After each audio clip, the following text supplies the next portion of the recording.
Huh. Okay, we're gonna get started. And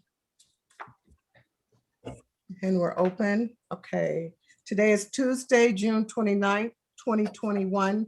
It's the regular board meeting of the Adelanto Elementary School District. The time is 5:33 p.m. Moving on to roll call. Trustee Benz, Ben's here. trustee Eckes, Here. trustee Hunter, Hunter here. trustee French, The French present. Turner. Trustee Turner present. We have a quorum 5-0. Moving on to 1.03 Pledge of Allegiance. Will everyone please stand and place your right hand over your heart? Ready, begin. I pledge allegiance Allegiance to the flag Of the of the United States of America. America, To the republic. and to the republic for which it stands, One nation, nation, one under God, nation, indivisible, indivisible, with liberty liberty and justice justice for all. for all. Thank you. Moving on to 2.01, adoption of the agenda, proposed deletions, additions, adjustments in order of business. Mrs. LeVey, do we have any? Madam President, we do not have any. Okay, thank you. I need a motion to adopt the agenda. Okay, I had a question on 1.02, the proposed deletions and adjustments. I had a question about 5.03. I'm noticing that it only shows part of the agenda item, and I'm wondering if it also shows that on everybody else's paperwork. I don't have a 5.03. I don't either. Is Oh, that wait, the- I'm sorry, I'm saying it wrong. 1503. On that one, can somebody read it to me to make sure I have the same thing written down on mine? 1503. Yes. Approval of a 5% increase to board members' base monthly stipend effective July 1, 2021 per ed code, and increase the board president monthly stipend from $100 to $200 and the board clerk monthly stipend to $75. Okay, I know it says that on the agenda item in the actual agenda, but I'm going off the Publix or the short form that we have, the one that has the voting blocks on it, and it only shows up until the 5% increase to board members base monthly stipend effective July 1st, 2021 per ed code, and then it stops. It doesn't have the rest of that wording in there. So I'm wondering, does everybody else have that, or is it just me? No, it's like that. 5.03 is just like that. I guess it's a hyphenation. Everything is not there. But it is on the, it's on the actual. Where the blocks are, mine doesn't show the rest of his word. The blocks, Xenia does the blocks for the board and cabinet, not the public. And so there may have been a typo on your version, but what's on the public version, what's on our website, what folks are viewing is the whole item. Okay, because I was going through all of them and I noticed all of them specify what that agenda item is. That was the only one that didn't keep going. It did at per ed code. But you're telling me everybody else has this, or? No, No. I'm saying that the voting block version that you're viewing, Xenia does that just for the board. Okay, and does the rest of the board have? No, the rest of the board has the agenda item in detail, just like it's stated on your screen there. So this is just a block. This is just a summary of what and it's always been that way, but the information is on the agenda item itself. That's on the screen, Well, showing in front of you. okay, well, the reason why I was questioning it is because I guess I can wait to get to that item. It looks to me like it should be two separate items instead of one. And I have some questions about it. So if we don't want to talk about it right now and straighten it out, we can wait till we get to that item, and then I can. Yes, you can wait until we get to that item. So I need a motion to adopt the agenda because that item is in the agenda. I motion Hunter.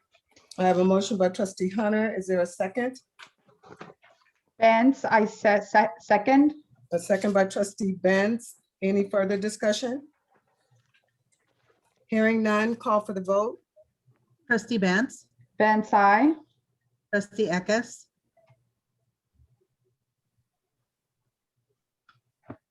Is she, trustee is Eckes, is trustee Eckes there, Mike? Appears to have dropped out of the meeting. Yeah, I'm back now. Can you hear me? Yes. Oh, yes, we Yes. hear you. Okay, so just address it when we get to that agenda item instead of doing it now? Yes, we're calling for the vote now. Okay. Okay, okay, trustee Eckes, aye. trustee Hunter, Hunter, I. trustee La French, Love French, I. trustee Turner. Trustee Turner, I motion passed 5-0. Okay, moving to section 3, closed session declarations. We'll be taking 3.02 and 3.03 into closed session. 3.02 is public employees dismissal, discipline, dismissal, release, appointment, and reassignment. 3.03 is government code section 54957.6, update on conference with labor negotiations. Okay, moving on to section 4, public testimony before closed session. Public comment period is administered by state law and a point in the meeting set aside for members of the public to share their opinions with the board. Open meeting laws do not permit the board to engage in dialogue or answer questions. The health, well-being, and public safety of community members, public officials, and employees is a top priority for the Adelanto Elementary School District. Consistent with shelter-in-place orders from the governor in San Bernardino County, board members and staff may participate in this meeting via Zoom. This meeting is in compliance with the governor's executive order N2920, which allows for a deviation of teleconferencing rules required by the Brown Act.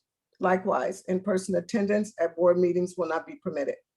Any persons who wish to address the governing board on closed session agenda items only must complete and submit an AESD speaker request form 5 minutes before the meeting is called to order.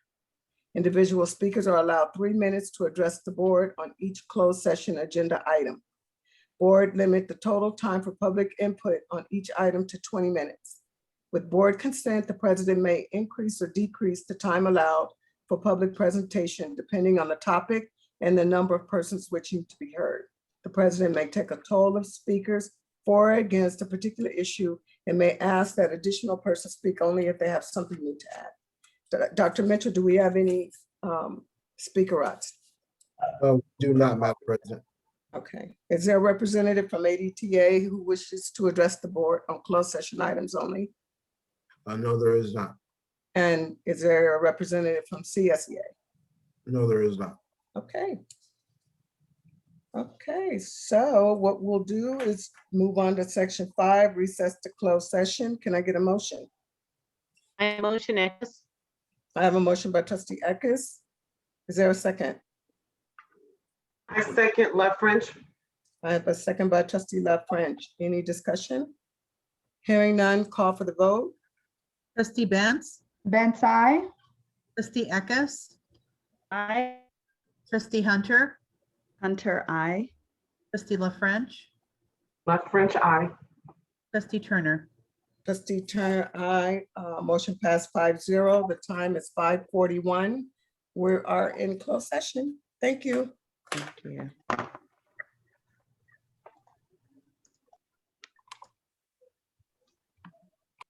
Recording of this meeting is now paused.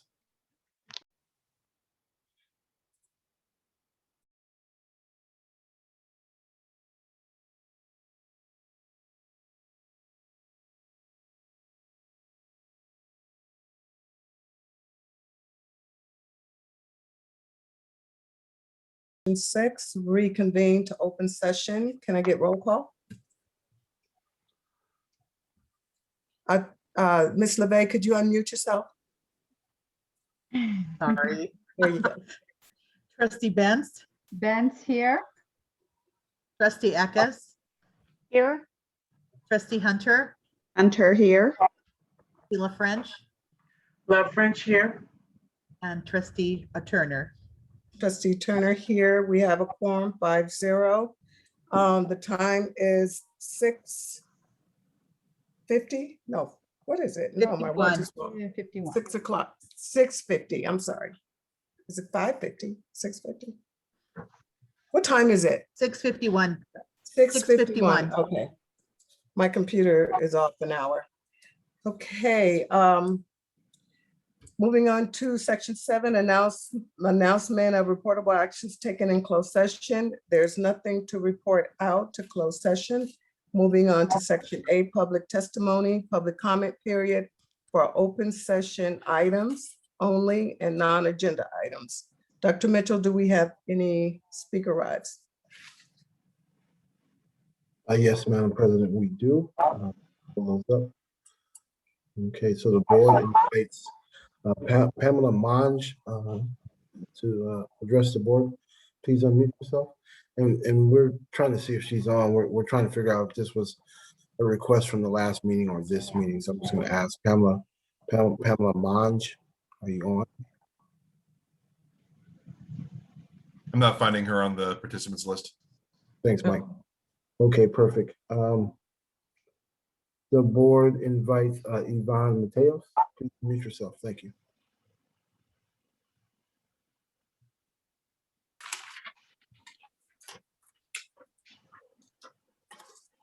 I don't believe she's present either. Okay, great. Thank you. The board invites Linda M. Please unmute yourself. Can you hear me? Yes. Yes. Yes. Good evening, President Turner, Superintendent Dr. Mitchell, and Board of Education members. I'm a proud parent and graduate of the Adelanto School District.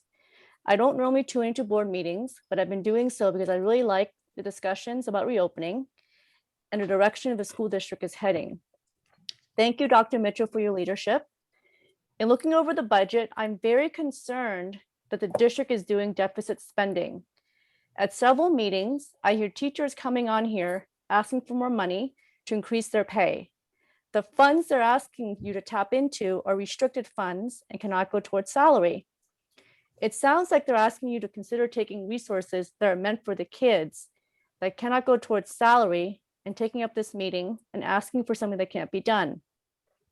Why are these few teachers doing this? I recognize they don't speak for all teachers, and I really hope that's the case. Please ask yourselves, what do these teachers have to gain by distracting the public with discussions about increased pay and demanding for funds that cannot go towards salary? This is after the teachers got a raise. No principal, assistant principal, any administrator got a raise. I thought we were one district and all in this together. Why would teachers want to come on here and put their own needs above the health, welfare, and needs of their own students? I've heard one teacher call in to discuss how we can work together and pool resources to support kids going into another unpredictable year. I really appreciate hearing the Superintendent Dr. Mitchell talking about test scores in other meetings. What kind of test scores would teachers get for how they're behaving right now? I would guess they would score much lower than the kids, given how little they care about them in these meetings. I'm sorry I'm getting emotional. I'm very upset. My kids and all the kids in Adelanto deserve better. Please don't get distracted by adults centering their own needs and talking about budget. I urge you to get back to the real issues and focus on how we can get support to the principals, assistant principals, the teachers who care about the kids, administrators, and our superintendent, Dr. Mitchell. No more divisiveness. We've had enough of that as a country. Please leave politics out of Adelanto, please. Thank you. Thank you.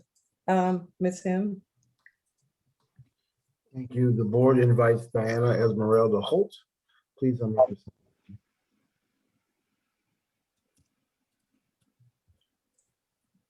I'm not finding her in the list here either, Dr. Mitchell.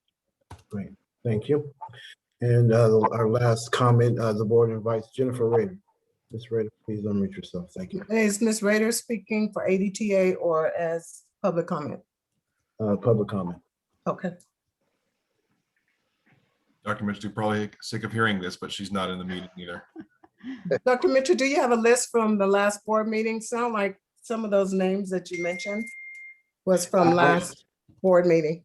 No, these are new. I'm looking at the list from the last board meeting too. Those were all, I highlight which ones speak and don't speak. So these are our public comments for tonight, Madam President. Thank you. Okay. Do we have a representative from ADTA who would like to address the board? We do not. A representative from CSEA? No, we do not. Okay. Okay, moving on to section 9, governing board members, reports and announcements. Ms. Eckes, we'll start with you. Well, I was going to say a few things, but because I'm having so many computer issues tonight, I don't want to get cut off and leave everybody hanging. So I'll just save my comments for the next meeting and just wish everybody a happy, safe 4th of July. Thank you. Thank you, Ms. Eckes. Trustee Benz? I really don't have much to say. I know I'm excited for the direction that the district is headed in. Our kids do deserve, they deserve the best that we can give them. You know, they deserve that. And if we can give them the best, then they will start to give themselves the best. I truly believe it trickles down. And I really am excited for the 4th. Yes, please be safe and enjoy your friends and family. Thank you, Trustee Benz. Trustee Hunter? You're muted, Trustee Hunter. Thank you. I just wanted to say definitely, I hope everyone has a great holiday weekend and stays safe. I have been excited along with my children. And as I watch all the children getting on the bus the last several weeks for summer school, it is sort of made things seem normal again. And I see the parents that are coming out to the bus stops and getting their children. And it has just been, I believe that, you know, our recovery summer program has just been such a positive transition for the children. I know there were some challenges, but I'm truly thankful to Dr. Mitchell for his leadership, the staff, the teachers, the principals, everyone that came together to just put this together so quickly, you know, as the climate changed as far as requirements from the state. But just being able to see our kids out there doing things, you know, being social again, riding the bus, and just excited about school. I pray that that just continues to build and build and build, and we'll see it on a greater scale when we come back in August. I also just want to, you know, commend my board members. I feel like our board is just becoming more and more cohesive. We're communicating better. We're, you know, setting a better example. And I'm excited about the fact that we are scheduled to get together next week for the board retreat, and just really, I see us just expanding and being able to work together better, because that's what our children need, and we are serving them better. It's, I can relate to, you know, what our speaker just said earlier about everyone just being more focused right now on our kids. So I'm excited about that. Thank you. Thank you, Trustee Hunter. Trustee LaFrench? Wow, good evening, everyone. I want to wish everyone a happy 4th. I want to speak right now concerning our children and our parents. I wish that we had more parents that would come and voice their opinions to us. We listen. We're here as a parent of a child in this district. I too believe that our children are put first. We should always keep the children at the front and what we have to offer the children. When the children are stronger, their grades will be stronger. And I appreciate the comment from the parent, and I wish that we could hear more from parents and how they feel regarding our children in this school district. I love this school district, and I'm excited for school to start. I know that my child is as well, and it's time for them to go back to school. They're excited, and I wish that we had more parents to come and voice their concerns and even talk about, the great things that are happening in our district. Thank you. Thank you, Trustee La French. And I concur with what my fellow trustees mentioned right now. I'm excited that our children are back in school for summer. I know it's a short period of time, but it's a good transition to start the fall. I thank all the teachers that have given up their summer to come and teach our children during summer school. I'm hearing good things about it. I'm excited for the fall. I'm really concerned hearing announcements on the news today about the variant. Just be careful. We have to be careful. I do not want to go through another year of what we went through last year. So we still have to be diligent out there when we go outside and enter public buildings and communicate with each other. We still must social distance, and if you can, wear your mask if you're not vaccinated. But they're even asking for people that are vaccinated to continue to wear your mask. We have to be responsible. I know a lot of people, a lot of you out there don't believe in that, but we have to be diligent in keeping each other safe.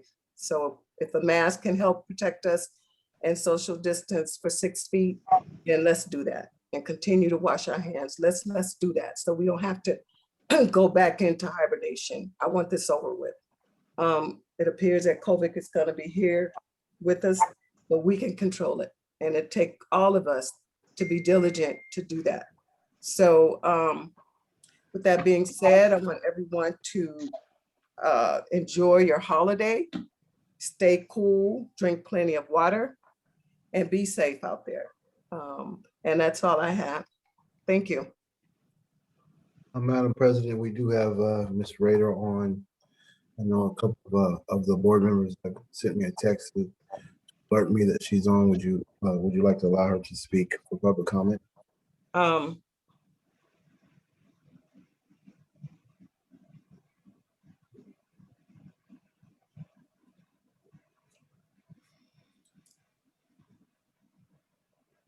Is she representing ADTA or just public?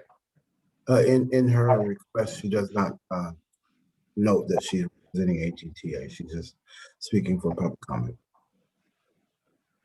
Okay, Dr. Mitchell, if we do that, because we passed that section of the agenda, I don't want this to be a habit that, once we pass that section, we can't go back. So I will allow it this time, but if we pass public comment period, then I will not allow it to go back. Okay, I'll allow Ms. Rader. Understood, thank you. Ms. Rader, if you're on, you may unmute yourself, thank you. Thank you, Madam President. I appreciate that.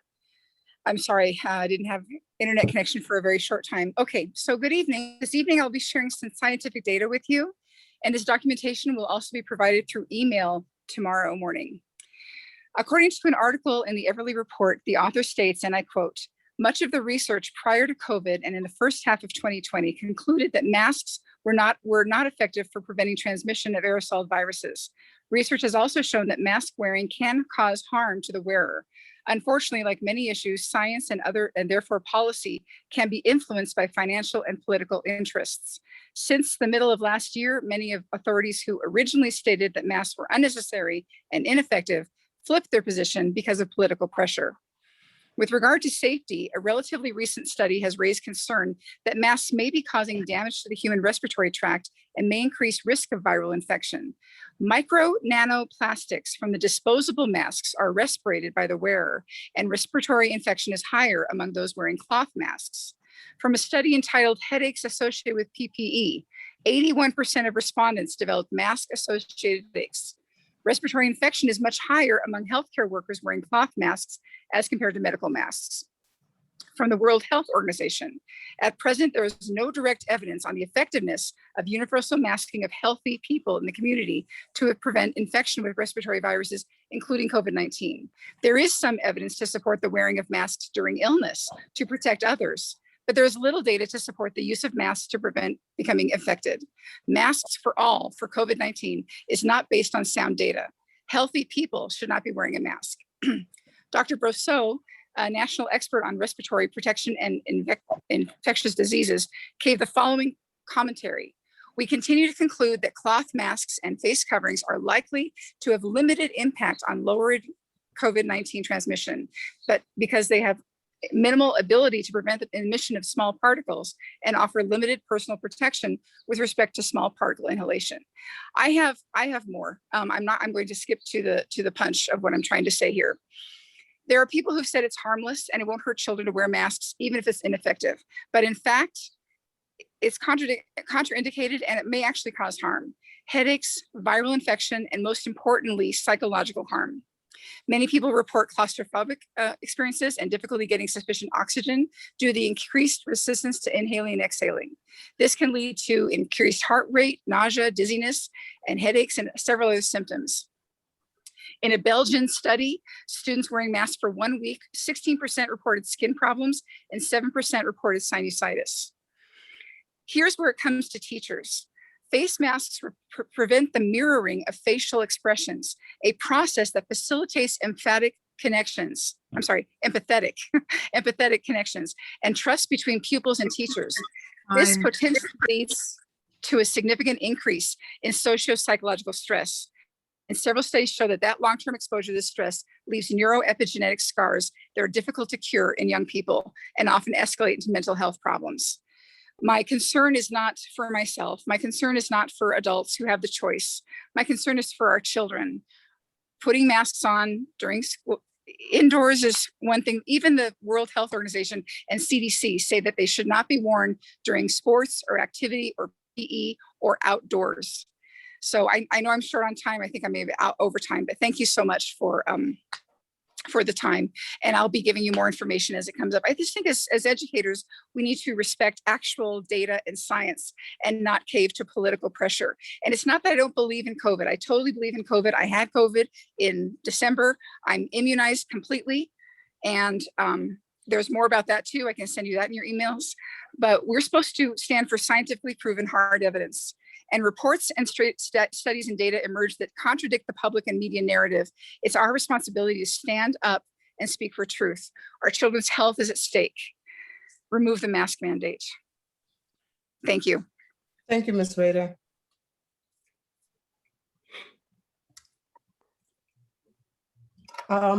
Ms. Esmeralda, did you still want to speak? Okay, I'll give you 2 minutes. Okay, thank you.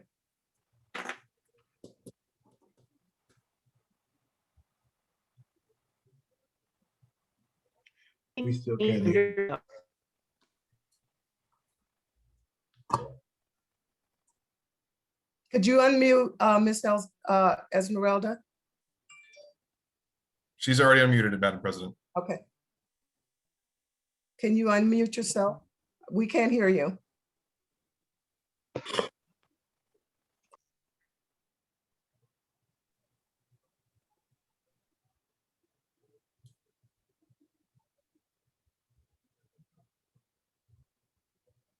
We cannot hear you.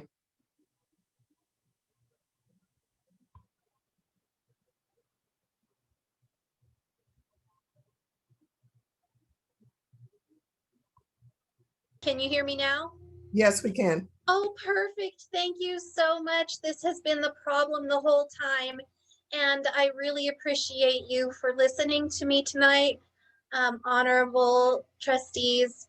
I really have something that has been on my heart for a long time that I wanted to speak to you about, and it is community gardens and how important they are to our community and our children, especially in this time.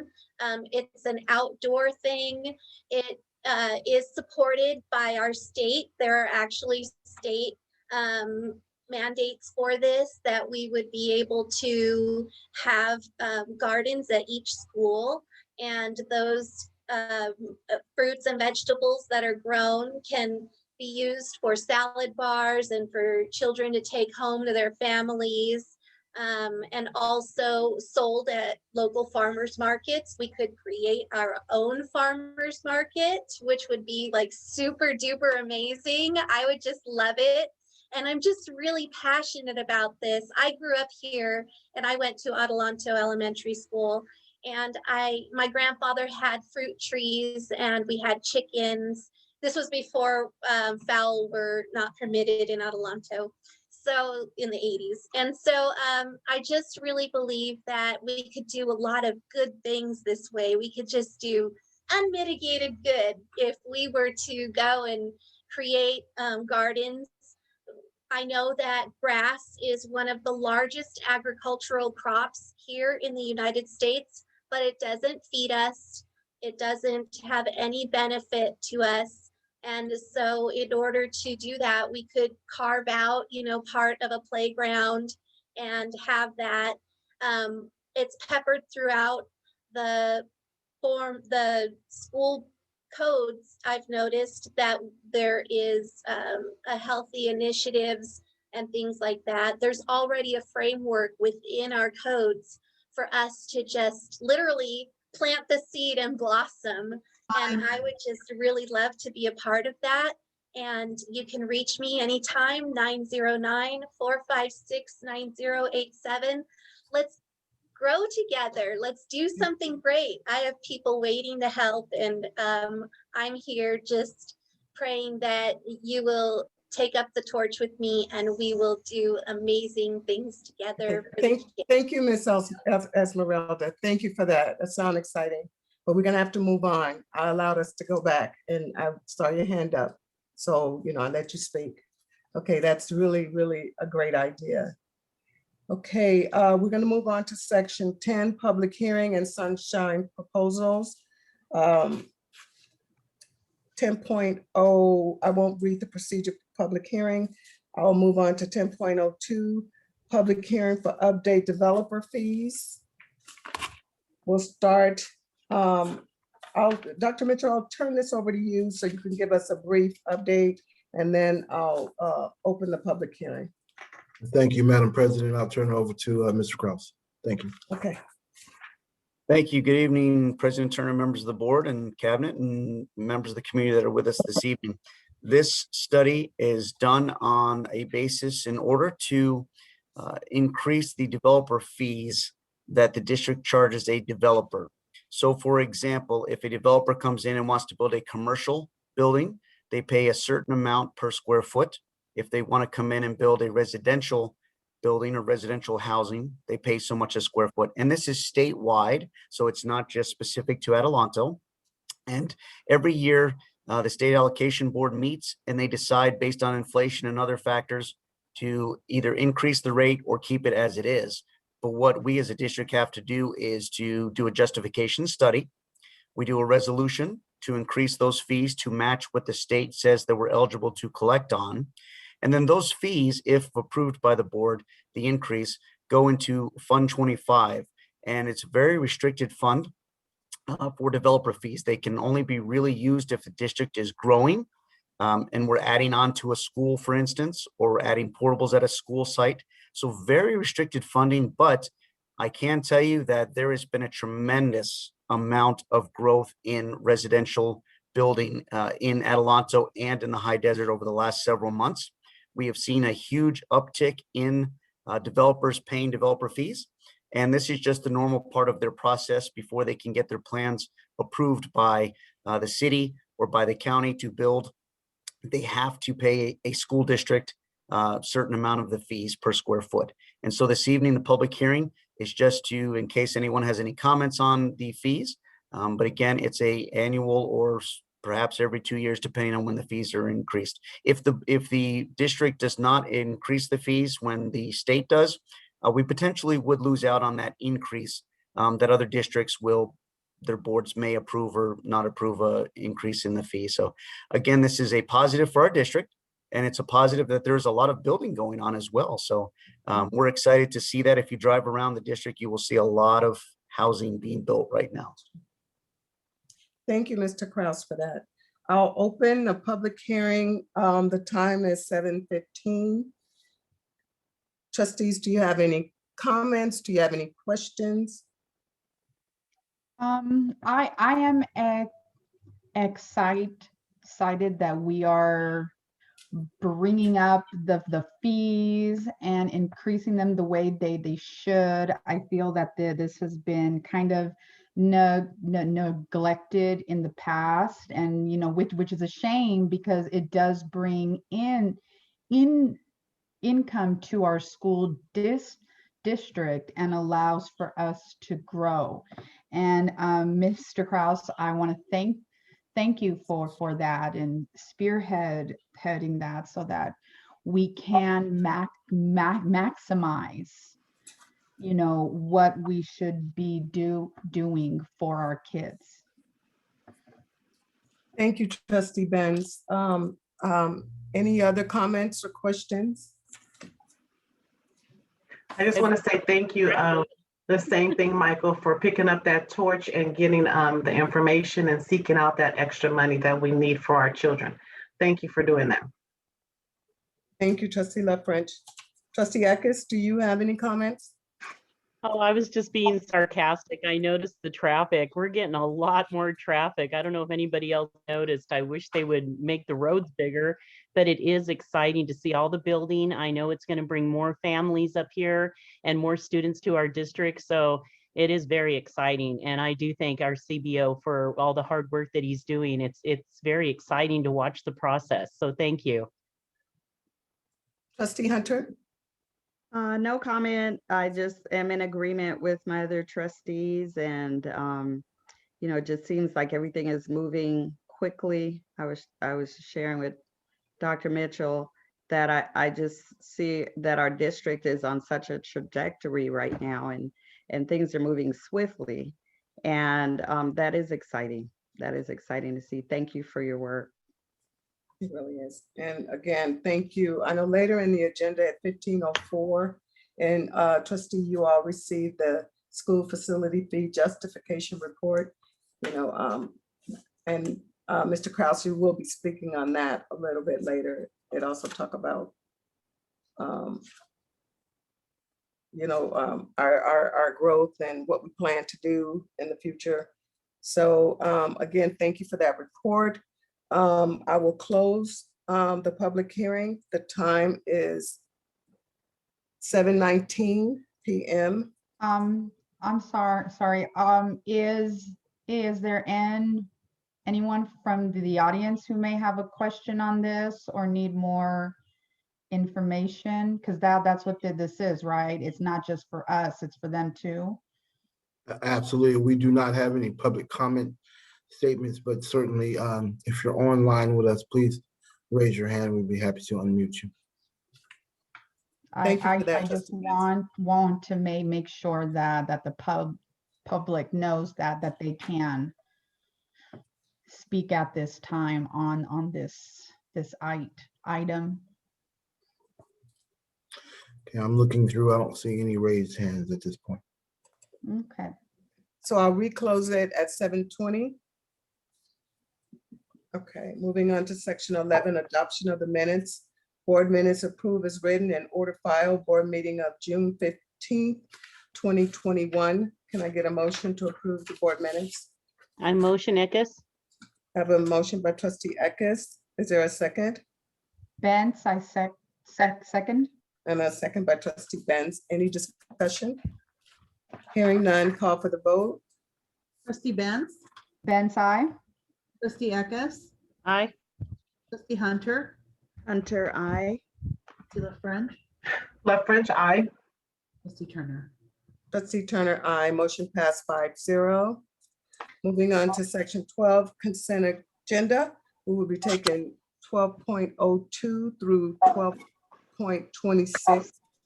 Does any trustees want to pull an item or a few items? Yes, I would like to pull 12.24. Okay.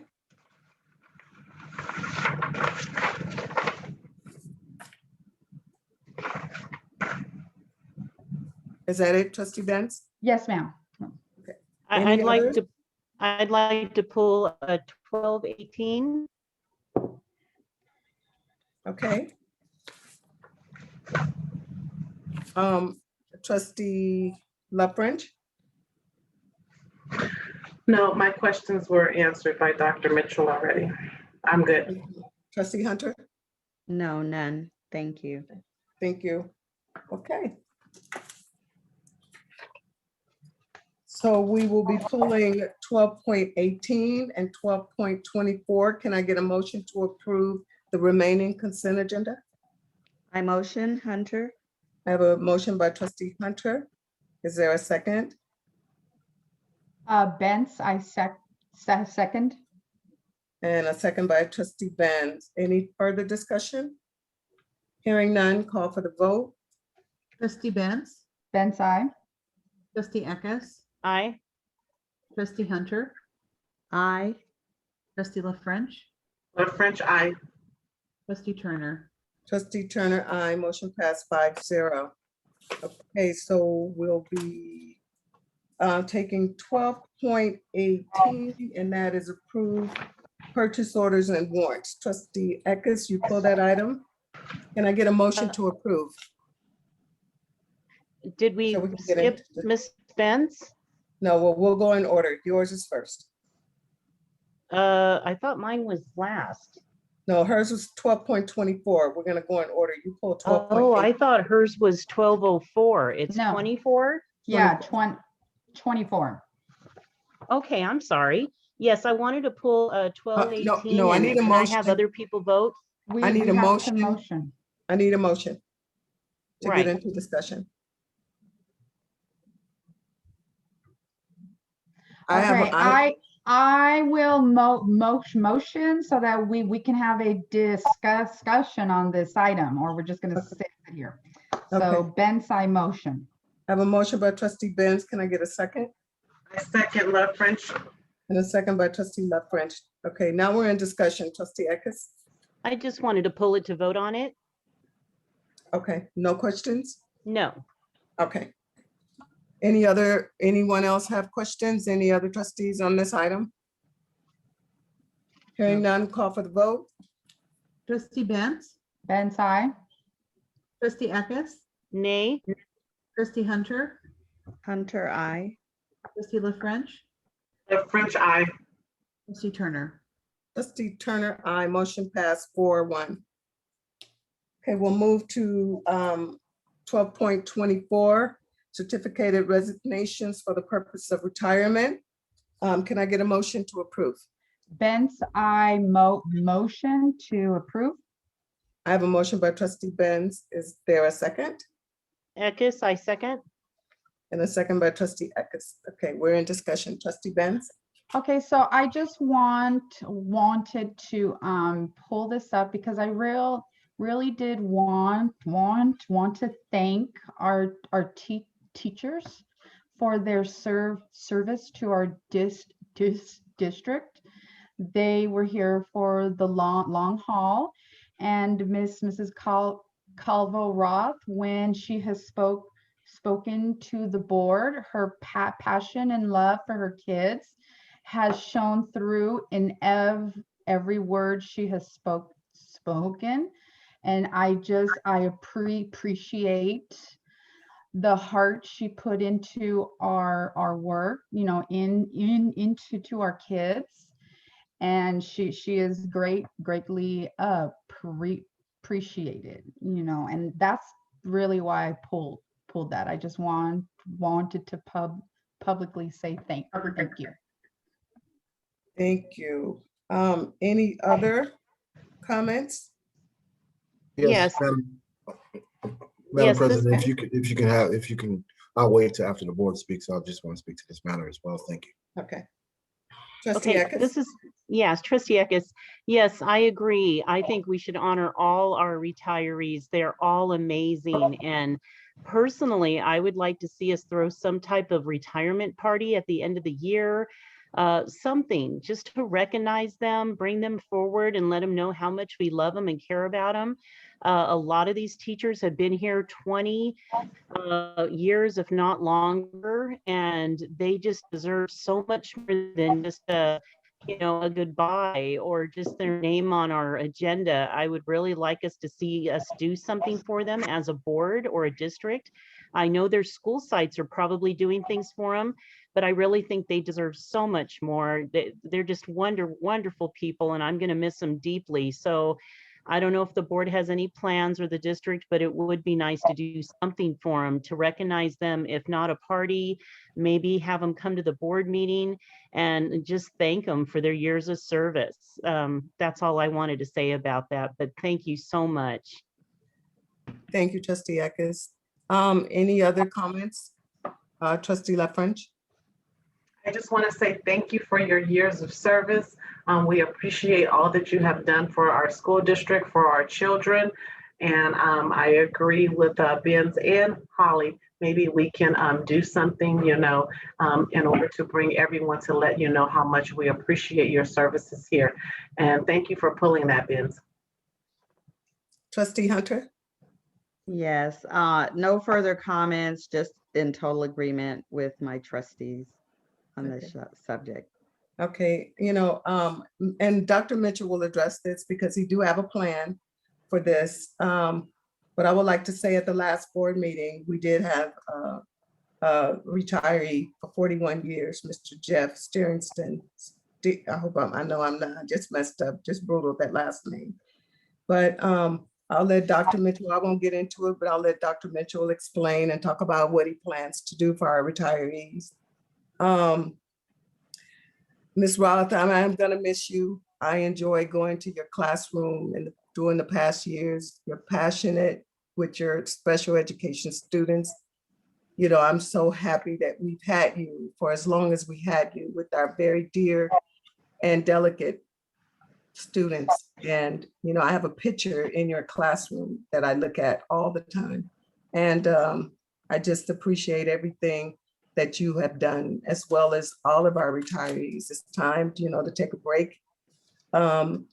If you ever want to come back and help us out, and volunteer, or, even serve as a substitute teacher, please come back and help us. But I just want to say thank you for everything that you've given us over the years, and you will definitely be missed. And Dr. Mitchell, I'll turn it over to you now to address for your comments on that particular. Thank you, Madam President. I appreciate the time. So staff and community and board, I know the board really wanted to make sure that we honor not only our retirees, but our long serving staff. And so we've established that August 24th, the board meeting, second board meeting in August, which is August 24th, the board will be hosting a reception to honor our retirees. And then we'll take the month of September to honor our long-serving employees, 10, 15, and 25-year employees as well. So please, those of you who are retiring, we're hopeful that you'll come back on August 24th. We believe by that time the renovations to the boardroom will be completed. We believe that we'll be on a good steady pace in terms of having in-person meetings. And so we really wanted to wait until we can have an in-person meeting to really honor you properly for the service that you've committed here in Adelanto. You're so proud of your work. Had an opportunity to talk to Ms. Caldwell Roth a few weeks ago at the sixth grade promotion, or fifth and sixth grade promotion.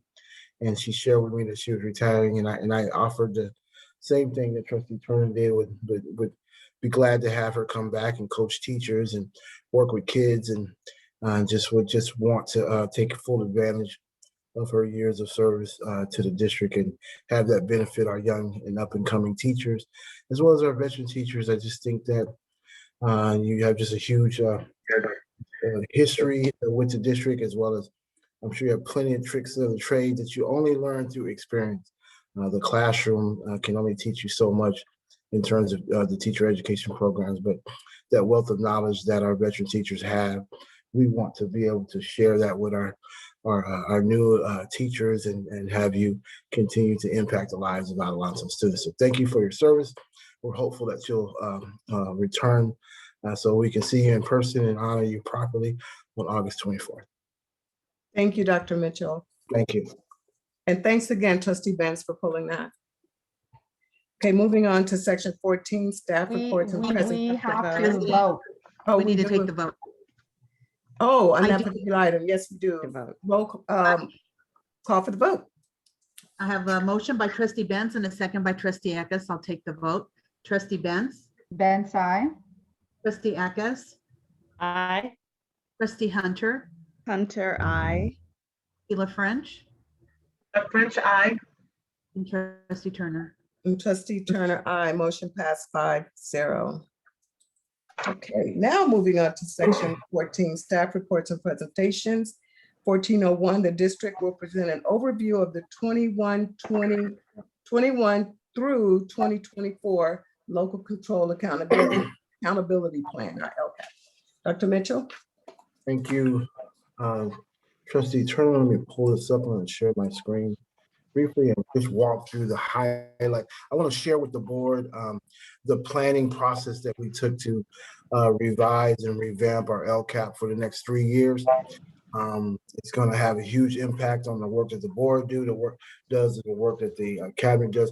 We're also going to be using this information in our retreat. And so I just want to share with you how we came to the plan for adoption tonight. I'm going to share my screen.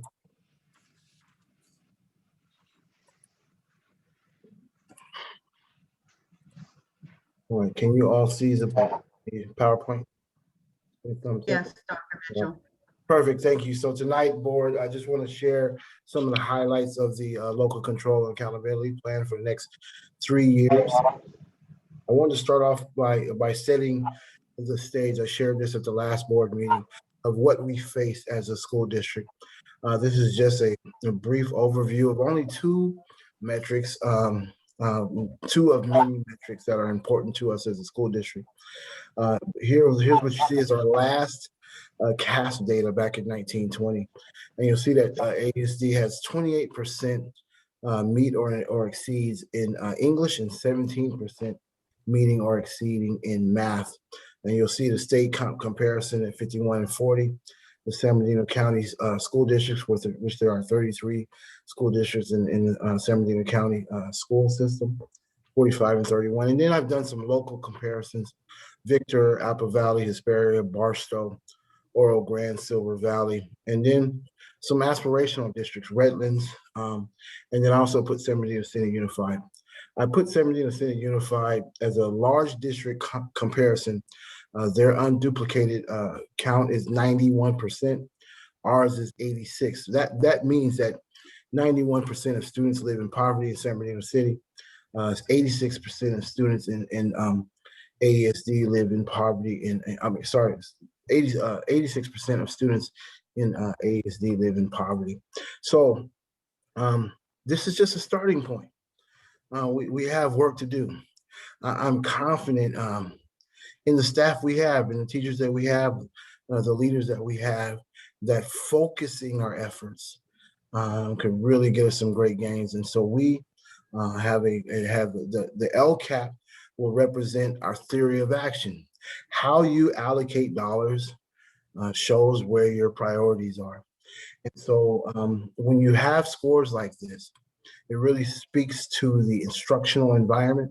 And we want to provide teachers all the support that they need to learn and grow and collaborate with one another to improve instructional practice, improve the working environment for teachers and staff, and then ultimately improve student performance.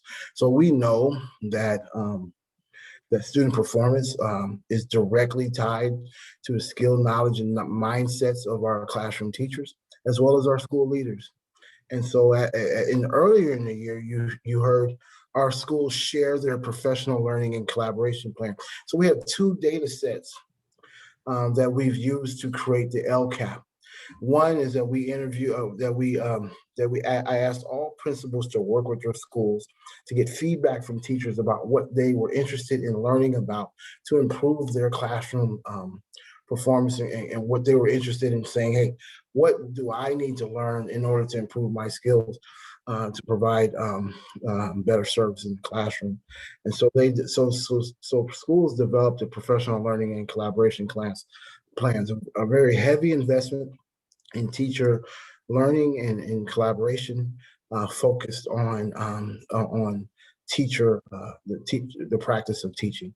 And so then we did it again with the LCAP, where we asked all of our stakeholders what they wanted to see in the LCAP that they believe would accelerate student performance. And so I've said in the past that there are more indicators of the health of our district than just test scores.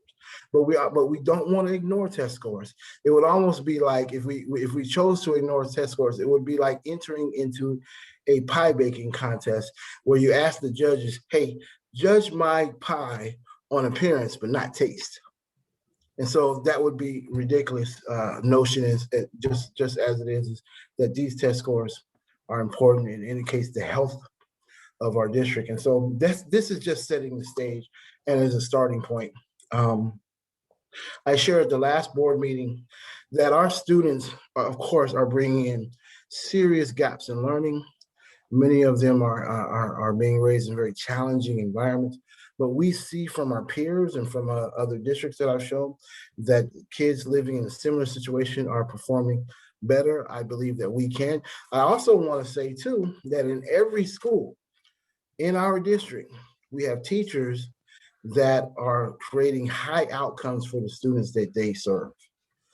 Our mission is to understand those practices and then replicate those practices across the district. So in every one of our schools, we have high performing students.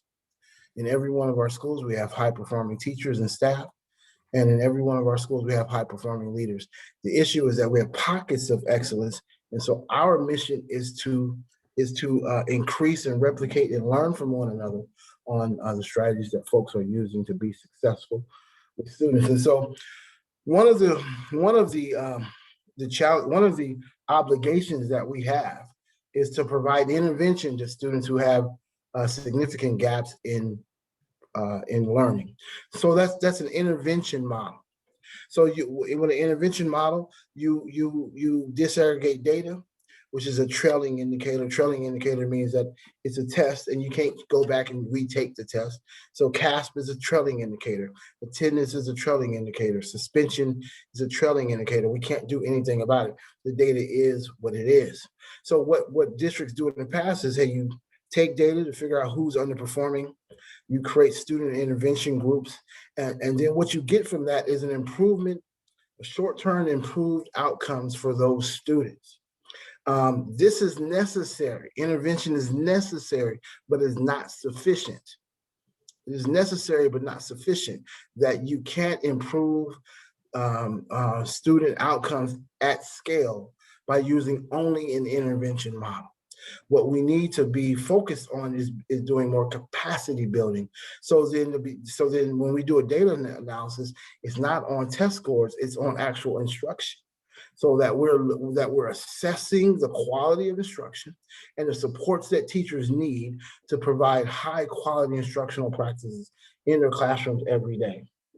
And so thus, then you create capacity building systems. So what you'll see in the LCAP, what you'll see, the mission and vision that I am forwarding in our district is a huge investment in supports and coaching and professional learning and collaboration for teachers to improve the performance of all of our teachers, to improve the outcomes of our teachers. If we improve the outcomes of our teachers and school leaders, then we improve the outcomes of students. And so you go into a capacity building, and building the capacity of our staff, or teaching our staff, or creating the environment for our staff to learn how to teach at high levels, and learning how to lead at high levels, we teach our school leaders how to create the kind of school environments where teachers are professionals, they're invested in the school, they are part of the decision making around professional development opportunities, they're part of the leadership of the school, so that they become owners and not renters. That we want every staff member in this district to own our outcomes, good and bad, and to stop being renters and become owners. And we all know how we treat when we go travel, how we treat the rooms we stay in versus how we treat our own homes. And so we want to create a culture of ownership and not of rentership. So we're going to continue to do the strong interventions that we need because we do have kids coming to school with significant gaps in learning, but we want to heavily invest in capacity building, we need to do both very well, because as we improve student outcomes, you have less need for intervention. But right now, based upon our test scores, so in English, the 28%, that means that 70% of kids are below standard in English. And 83% of kids are below standards in math. That's a huge level of intervention that's needed. And so again, the LCAP is built on this model of growing the capacity of our school leaders and teachers. I won't go through this, I did that last time. So just a summary of our LCAP development. We have 54 actions across 30 metrics across 5 schools. The LCAP has to address 8 state priorities, basic conditions of the buildings. We need to implement standards. We need to engage families. We need to focus on student achievement. We need to focus on student engagement, meaning that kids are engaged, they're not being suspended, and so on and so forth. We need to focus on school climate, that we want healthy, respectful classrooms and school campuses where children are treated with respect and dignity, and that kids are taught how to make good decisions and not are just punished for poor decisions. We want to make sure that our kids have access to rigorous coursework so they can compete with their peers. And then we have some other student outcomes. We conducted 6 district stakeholder input sessions, and every school conducted at least 3 input sessions from their school site council, as well as their staff meeting, and we also did parent meetings. We also did something with the superintendent as well.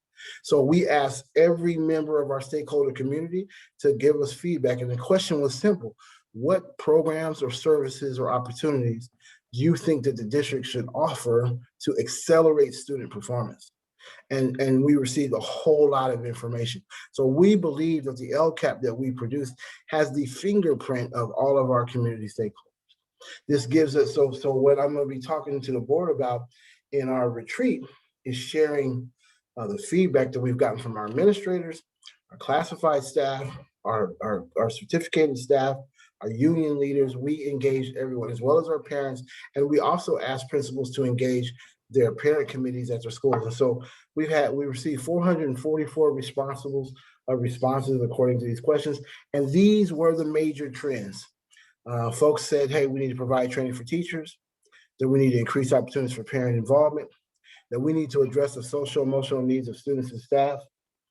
We need to improve English language development and program for EL students. We need to increase opportunities for student incentives and recognition. Folks want to see increased access to instructional technology.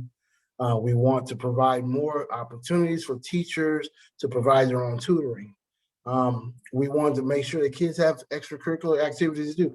Sometimes we think only intervention, but we should be also thinking about acceleration.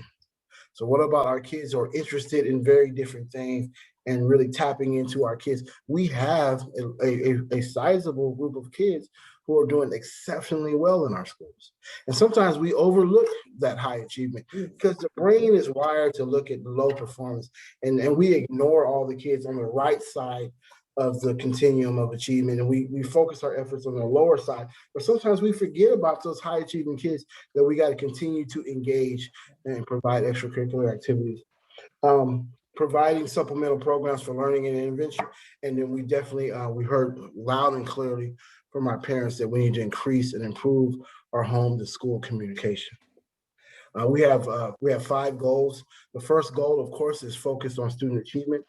And some of the actions that we've built into the LCAP, of course, is a heavy push on professional development, tutoring, MTSS, meaning that how we look at kids who are struggling with different standards or in different subject areas, and finding ways to intervene for those kids specifically. Looking at how do schools analyze data to address the specific student needs. We're looking at hiring academic coaches to provide coaching to our teachers, because sometimes you got to see it to be able to do it. Sometimes going to a conference is not enough. Sometimes hearing a speaker is not enough. That we want to provide as much coaching support to teachers as possible. We want to work with our teachers and our curriculum directors and our academic services team to identify high priority standards, that there are standards that we have to make some mutual agreements on. For example, what do we expect all kindergartners to learn by June? We should have some agreements on that. What do we expect all first graders, second graders, so on and so forth? So that way it's super clear that, hey, at the end of the year, you should know and be able to do these things. Imagine this, board. If we had a goal around all children will be reading at grade level by second grade. Can you imagine the impact that would have as the kids matriculate through the grades? If we can push for 100% of our second graders being able to read at grade level by the end of second grade, that has an unimaginable impact on the student life of a student, because reading is the great barrier. If they're struggling with phonemes and phonics and word recognition and comprehension, they struggle as they go further in the grades, as they're reading to learn. So we want to focus on that. And here's the other thing: we're going to send significant amount of dollars to the schools for schools to manage to fund the services and programs and professional development at the school site. So instead of the district holding on to this huge amount of money and doing district-led activities, I don't believe in kind of top-down district-led things, because each school community is unique and peculiar. And that I believe that our site leaders working with their teachers are in the best position to make decisions, instructional decisions, and professional development decisions that are best for their school community. So we want to give our principals the cash to be able to fund and power some of these mechanisms that they believe and their teachers believe, and have a collective belief that if we do these things, we'll see an acceleration of student performance.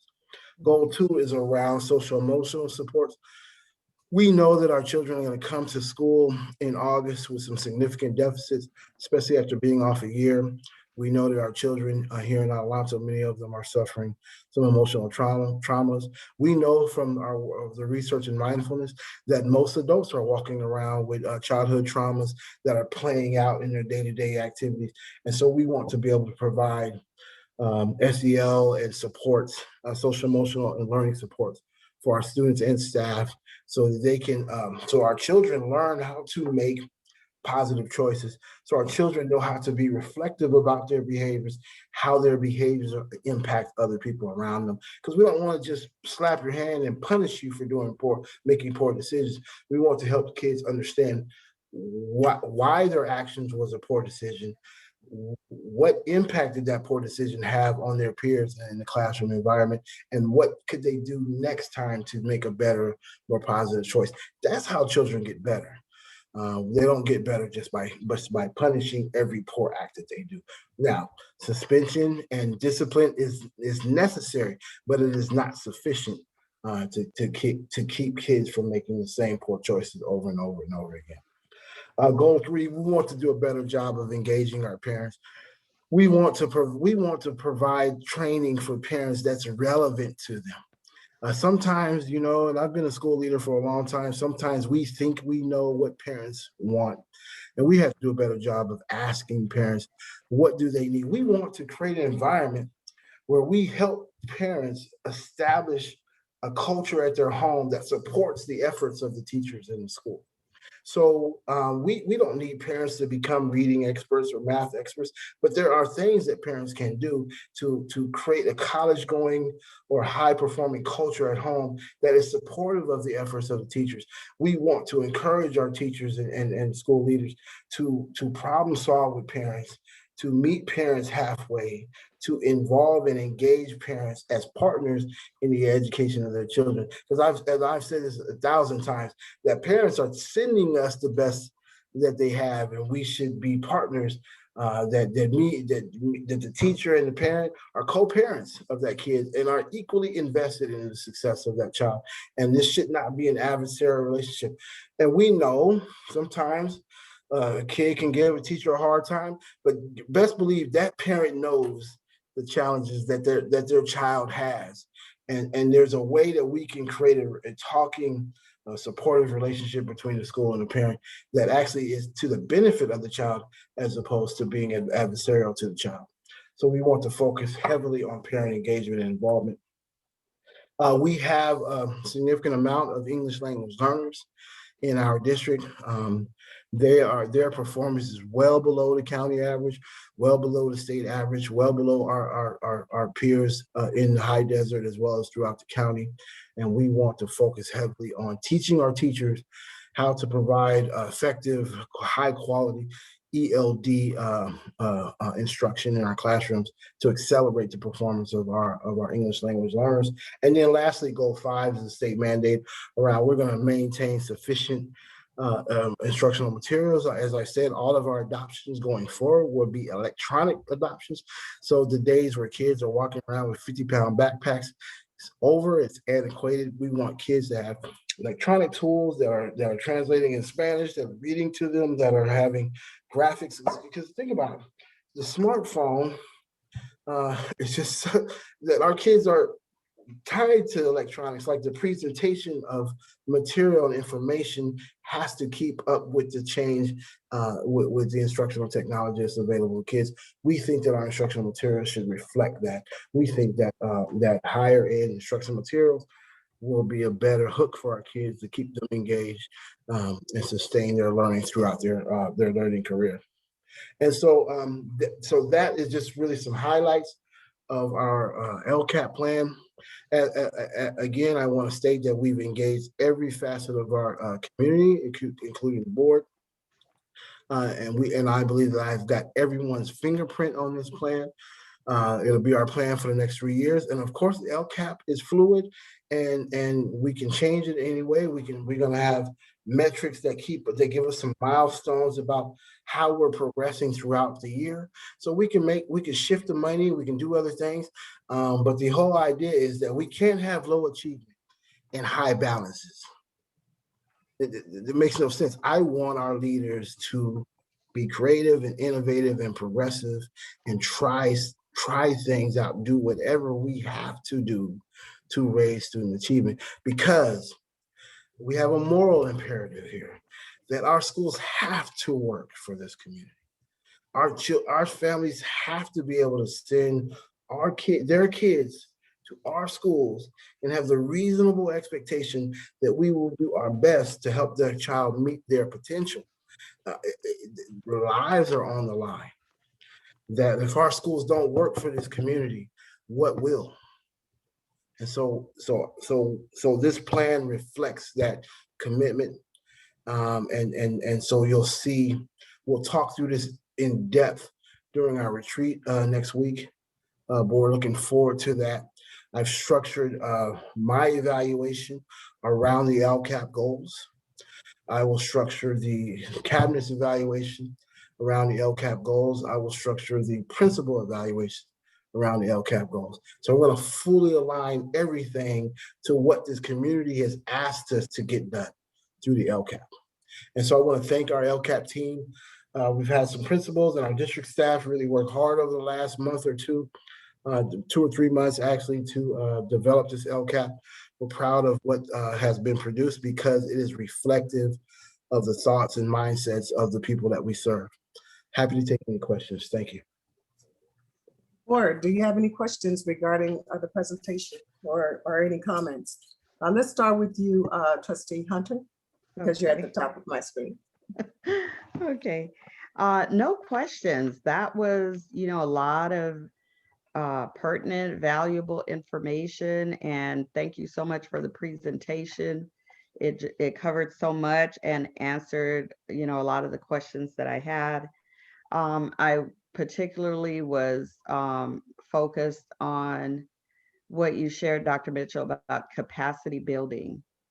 And, just to give us the board, and I believe even parents that are listening in, another perspective of how we're going to accomplish the goals that are set forth in the LCAP. And how are we going to get there? So many times we see all these goals and goals and goals, and there's not, what I saw tonight was the collaborative roadmap to get there. Good. And so, it just, it makes it, it comes alive, and it makes it seem doable and an attainable goal. Absolutely. Which is, for me, when I list of things, oh, we're going to do this, we're going to do that, and it's like, how are we going to get there? What's the plan, and what's the roadmap to do that? So I also was excited to hear about what you shared about students, that are accelerating the acceleration plan, because we do have, just brilliant kids in our school district. We have children that are excelling, that are overachieving, and they sometimes do get lost in the mix. They could get bored, they could kind of fade into the background because they're not being challenged and encouraged on a higher level. And so I was really excited to hear about that. And just that you have a plan and that they're not lost, that we could get a balance, for our children, where we're not just focused on those students that are underachieving, and that need those supports, but that we're focused on all of the children. And so that was great for me to hear that. And then also, which, because I'm like 100% plugged in now, is taking ownership, taking ownership of this and of our district, of our children, and actively participating, because it's not them or those, it's us, it's we. And so I appreciate that. Thank you. Good Thank feedback. you, Thank you. Trustee Benz. I want to say thank you for the presentation, and I do want to say, yes, now that we've seen these goals and things, now it's a clear map of what the district and schools can do to help the kids in the achievement. And I know the scores, the state test scores, the kids are above, there's more to the kids than just testing. Absolutely. But that's the medium by which our kids in our school are judged.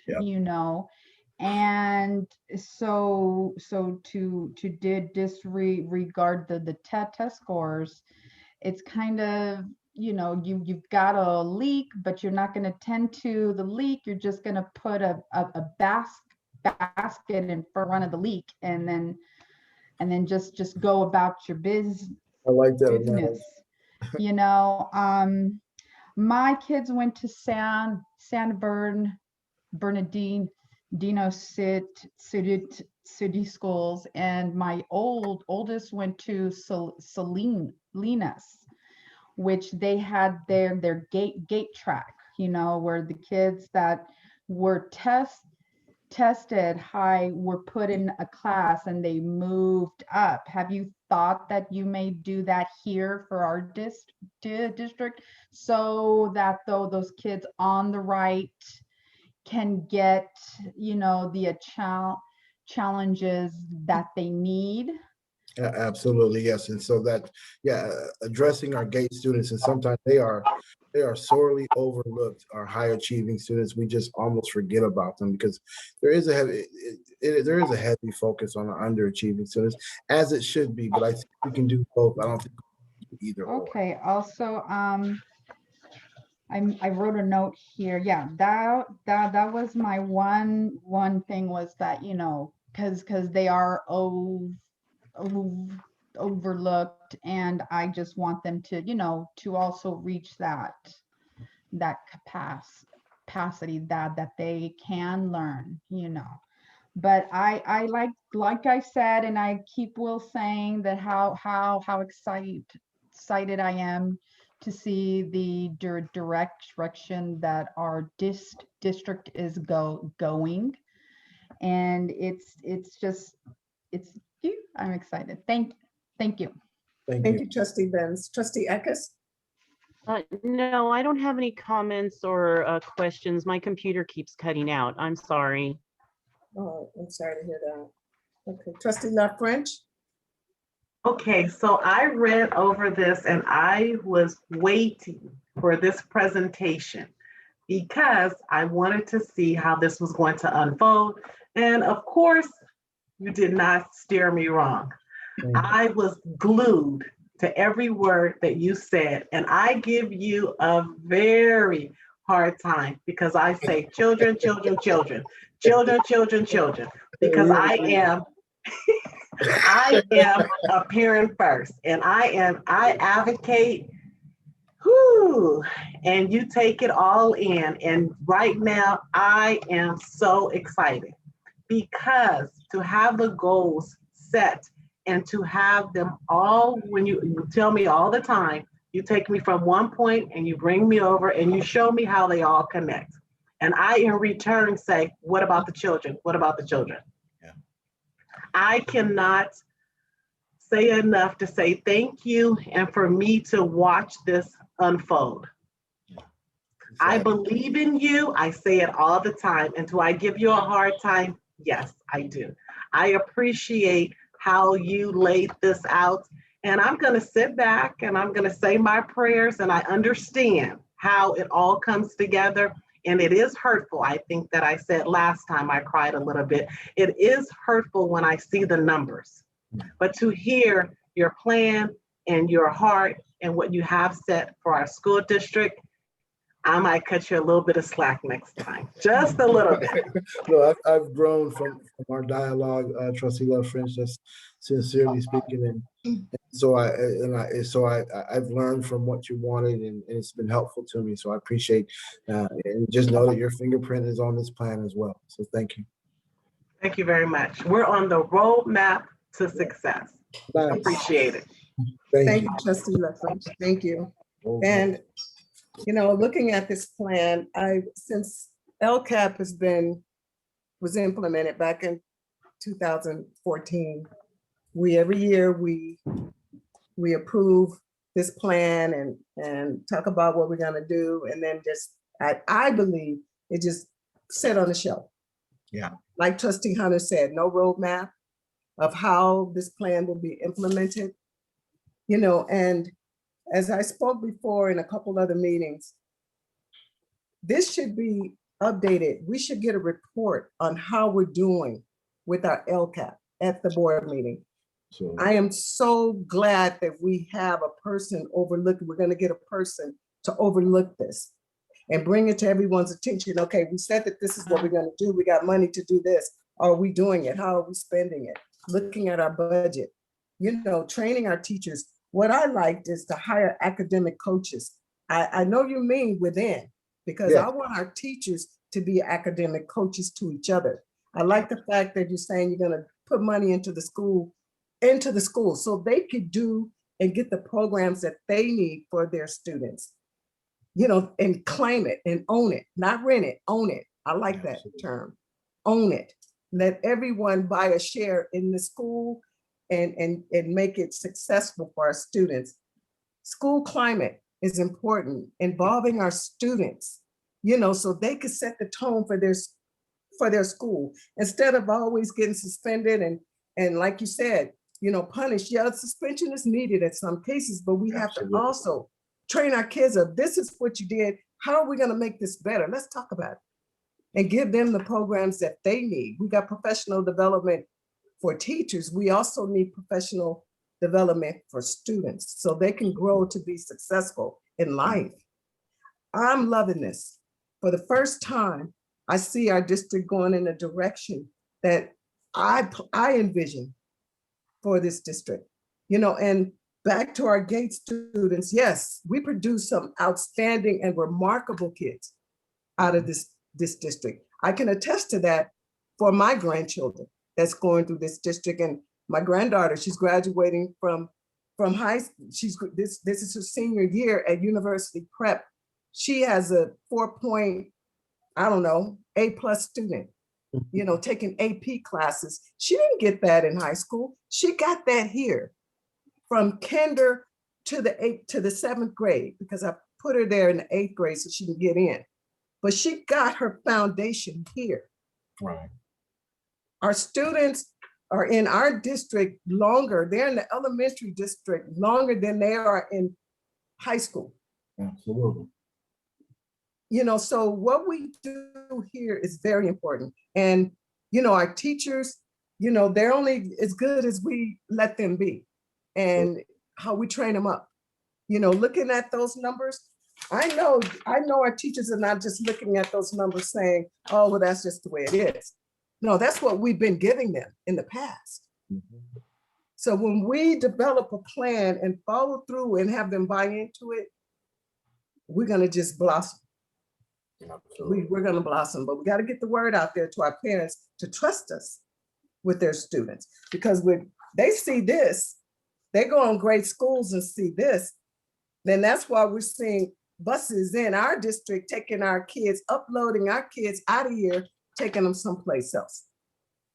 We need to get them back. Absolutely.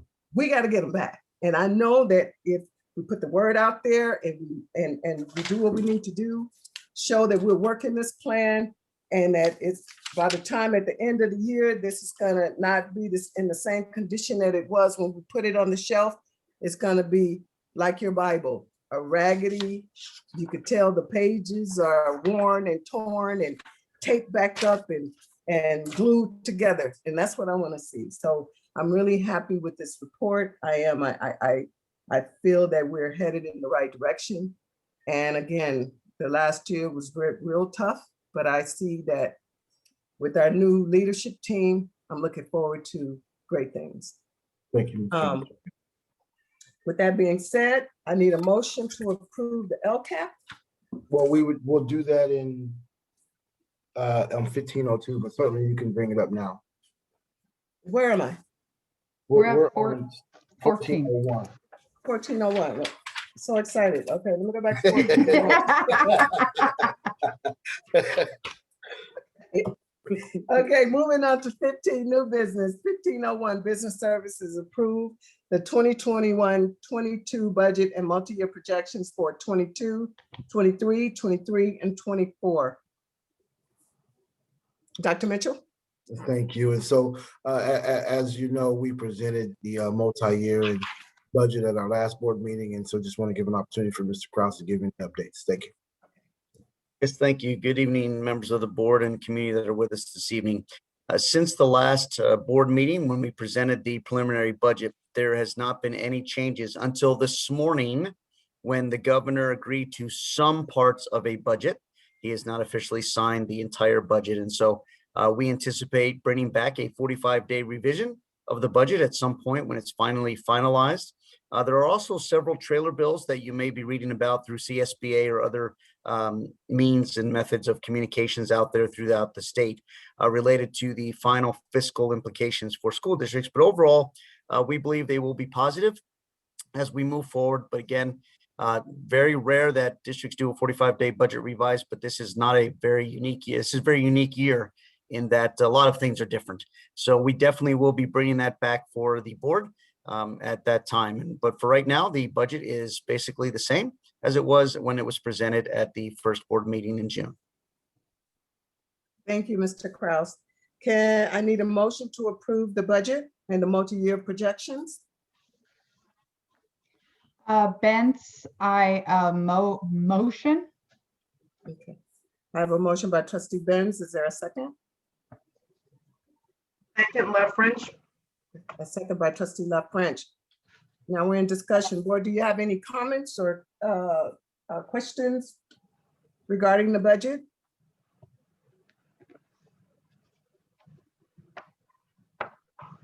Hearing none. Again, I would just like to say, Mr. Kraus, thank you for your hard work and diligence in putting this together and your explanation as to what's going on and what to expect in the future. And I just want to say your explanation is very clear and precise and understandable. And, you know, I know that you work really, really hard and stay on top of this budget and what we're doing. So I really appreciate that. I know that things are going to get better. It's going to get better. You know, there was a comment on deficit spending. I know that's an issue, and I know that we're going to work our way out of that deficit spending sometime in the future. But we have a plan, just like our LCAP, we have a plan. So I'm really happy about that. So if there's no other questions, I'll call for the vote. Trustee Benz, Benz, I. trustee Eckes, Aye. trustee Hunter, Hunter, I. trustee La French, Love French, aye. trustee Turner. And trustee Turner, aye. Motion passed 5-0. Moving on to 1502, adoption of the LCAP. Can I get a motion? Benz, I motion. I have a motion by trustee Benz. Is there a second? Hunter, second. A second by trustee Hunter.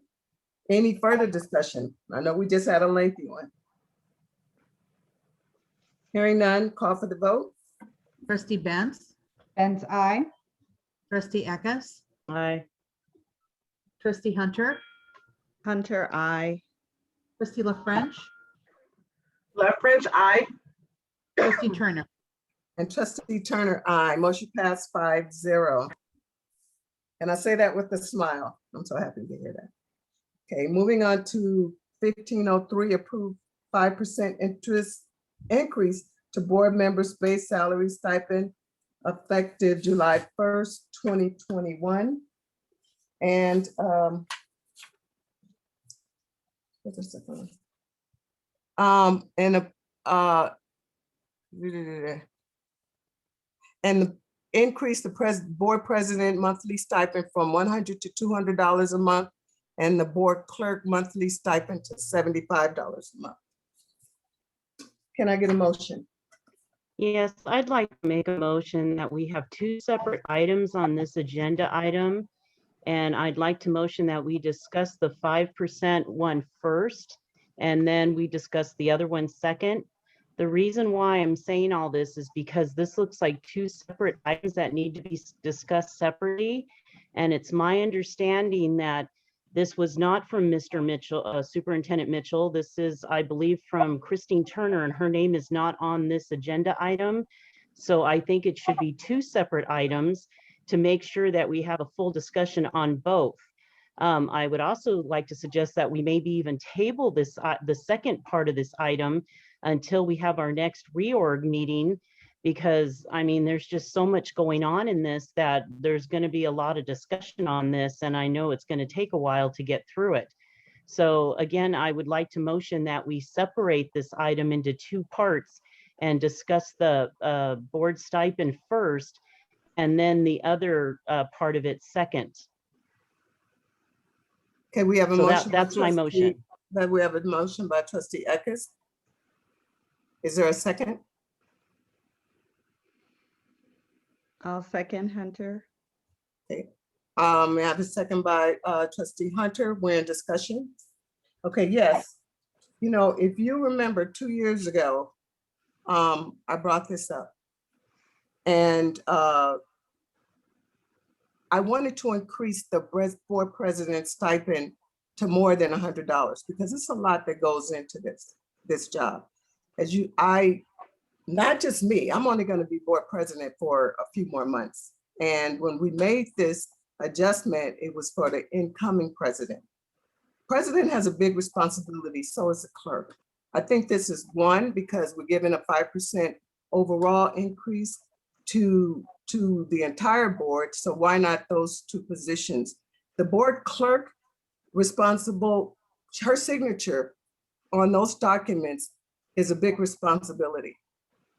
That means she has to read everything, because if she signs something that is not accurate, she is held accountable for that.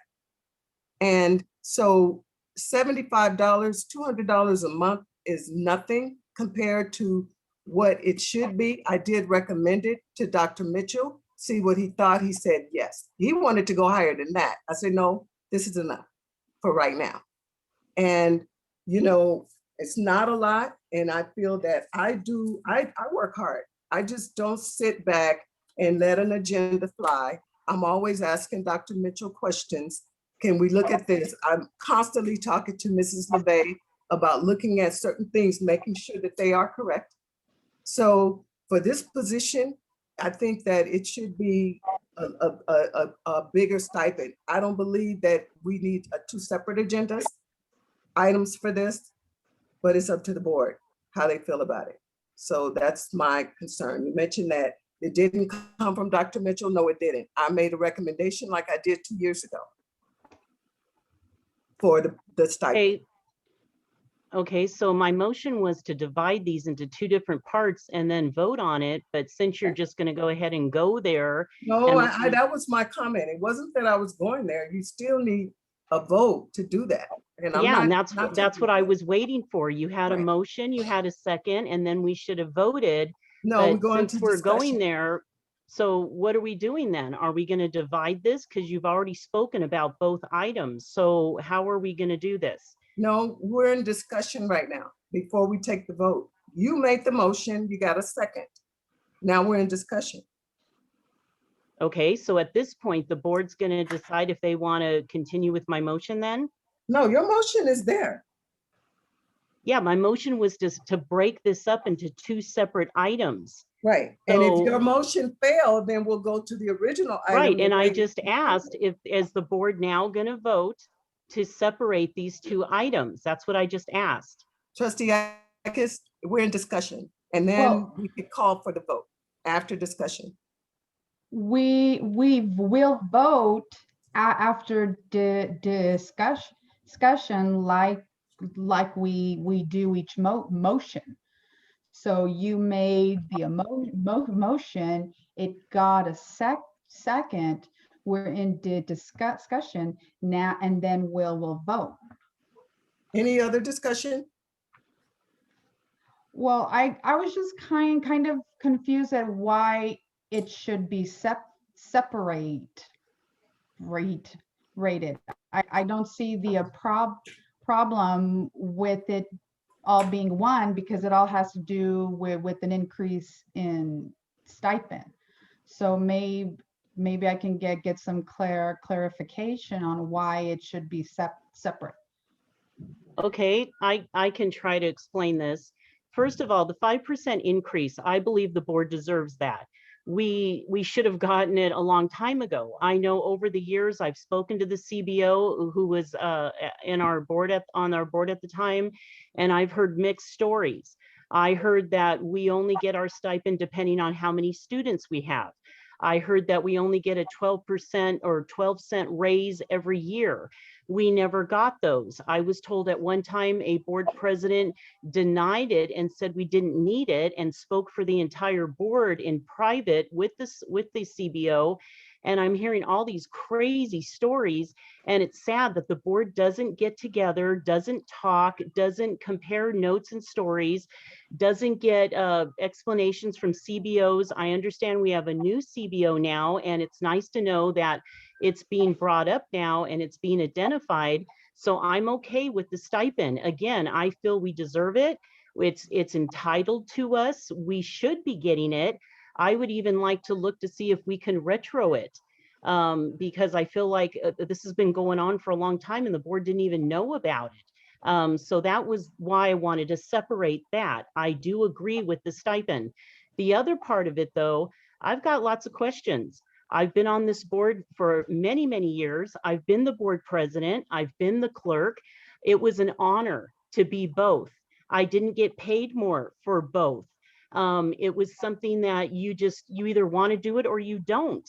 Now we're getting paid for it. I was part of that vote. I was under the impression that we would take turns being the board president. I'm not seeing that happen. I know Ms. Turner has done it twice now in a row. I would like to see if maybe the board can do something where we can put term limits so that every board member gets a chance to be the president. I just have lots of issues with this. I think the board president is getting paid good for $100 a month. This is taxpayer money. I've been the board president. It's not a lot of work. Yes, you do need to meet with the superintendent before each board meeting to go over the agenda, but that's it. If you're doing anything more than that, then something's wrong. We are all created equal on this board. We are all equal on this board. No one supersedes anyone. And if the board president thinks they need more money to do their job, I'd like to know what they're doing that they think justifies a $200 payment. I'm very confused over this. And I do think it's nice to give the board clerk some money, maybe $50. I've been the board clerk before, again, for free. I thought it was an honor and I had no issue with that. So I'm very confused about all this, and I would like the board president to explain what exactly is it that you're doing that you feel needs to give you a higher stipend? And why can't we wait and table this for the next org meeting and decide, what we want to do at that time? Why now? Why in the middle of the year? I'm just confused about all of this. That's why I wanted to separate the two. I know the board. I'm Just a sorry. second, trustee Benz, trustee Lufrin. I just have one thing that I'd like to address. The negative comment, Ms. Eckes, that you made regarding the board not talking or the board not in agreement or us not communicating. I thank Ms. Hunter for explaining or saying earlier that we are on a different pathway. When we are in our meetings right now and we're talking, we have come so far in the last year that when negative comments are made concerning the fact that we are not on one accord, that we don't speak, that we don't talk, and we don't communicate. In the last year, our board has come so far that I just wanted to put that out there, that I don't think that we should make negative comments, that I feel that it's not true. And I appreciate Ms. Hunter saying that we've come a long way. We're getting ready to go on a retreat, and we're not at the same place we were a year and a half ago. That's all. Well, let me clarify. I feel Trustee Eckes, trustee Hunter. I just wanted to hear all of the, that's why I seconded the motion. I wanted to hear, I guess, just like trustee Benz did, what the different views were on this. I do remember it coming up over the last few years that I've been here, and us not being, sure of how it should work and how it should go forward. And so just to hear the different perspectives of what it is that would, and I think it's good to be transparent to the public too, so they can understand the reason why, okay, maybe the the clerk would need to have a higher stipend or what's involved. So I do validate what Holly's saying about explaining it. So maybe people don't understand the entire part, which they don't, because they're not in it. What is involved with the duties and the responsibilities and any additional things that when you're, sitting as the president, that would be involved, that would warrant that. So I think it is helpful to explain it and share it, and so we can validate it and the public can understand it as well. Now, Trustee Benz, I'll go back to you because you had the first question. Well, I've been able to sit in on a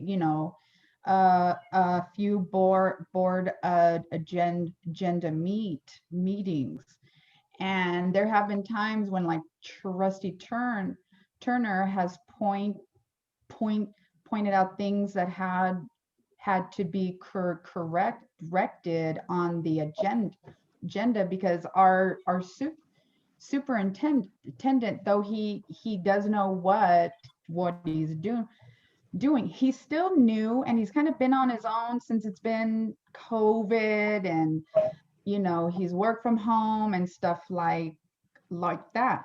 But I've seen her, she asks questions on everything, and he has to explain it, and that's what a board president, I think, should do, because we're here to make things transparent, not just to vote, but to ask the questions, to hold those, to hold the cabinet and the district accountable, so a board president should be paying attention, should be reading things, should take more time to know what's going on with the agenda, so that they're on top of things, so that they know when to ask the questions and keep things transparent.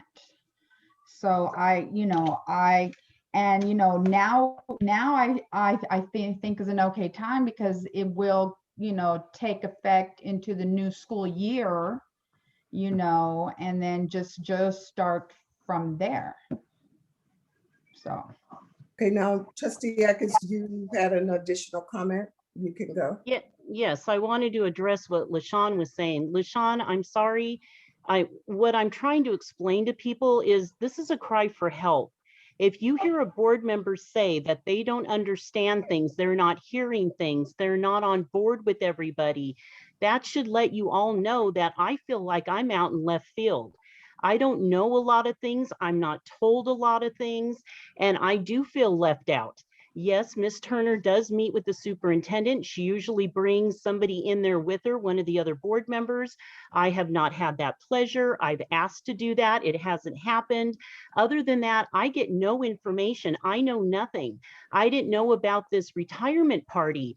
I didn't know a lot of stuff about this LCAP. I don't know a lot of things, and that's sad. That is scary for a board member to be left out and not be part of the team. I don't know where everybody's getting their information or their talks. The only time I talk to the superintendent is when there's a board meeting and I have a question. Other than that, I try to keep up with emails and texts. Other than that, I am lost. I don't feel like I'm part of this team. I don't feel like we talk as a group. And that's sad and scary. And I think all the board members should be concerned if you hear that a board member is not getting the same information that the rest of the board is getting. I do feel very left out. And I come to board meetings thinking, well, when did that happen? How did that happen? I'm left out. And I know COVID was very difficult, but I also know we didn't meet together as a board in closed session, or when I try to call people, text people, people don't want to talk to me. I feel very isolated. Now that's a whole nother story, but I just wanted to clarify. That's why I'm saying I don't feel like we are a board that's united. I feel completely left out, and that's my perspective. That's my comment. I know we'll talk more about this, I'm sure, at our retreat, and maybe we can fix this, because I am out in left field. That's how I feel. Okay, so anyway, that's my explanation for saying what I said. The other thing is, again, I'd like to know, I know a lot of you haven't had other presidents to compare Ms. Turner to. I understand you've met with her and gone over board meetings. We all have different styles of doing this. So again, I used to do this for free. It was nice to get the $100 extra, because yes, it is a lot of work. You do attend basically another board meeting before every board meeting. But for me, it only took a couple hours. I met with the soup in private. We went over the agenda. Yes, we catch problems. Yes, we catch mistakes. We add things, we take things away. We set the agenda. That's what the board president does. Other than that, we shouldn't be doing anything else. No micromanaging, no talking, no doing other things. We Okay, only set the agenda. okay, Trustee, I guess I'm gonna have to stop you because you're making accusations that you. No, I'm not. I'm what you're simply talking my about. experience just as a second. president. Okay, just a second, you're making accusations.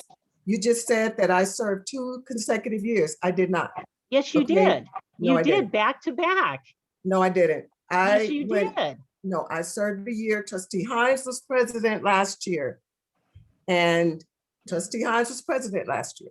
So what I'm saying is, what I do and what I've done, and I think that all board presidents should do it, we have a brand new board. I brought the board in, the new board members in, and so they can see how this process is ran, how the agenda is set. So when they become board president, it's not a new thing for them. And you can ask Dr. Mitchell. I've asked him to get clarity in some of the language. I've said with Xenia on the board agenda, I don't give him direction and to micromanage. I do not micromanage him. Okay, he talked with each board member. Dr. Mitchell called each board member and let each board member know. I tell them on your email, when the agenda is set, bring out the most important things in that board agenda. You should have gotten a copy of the LCAP before this meeting. It came into your packet. Everyone did.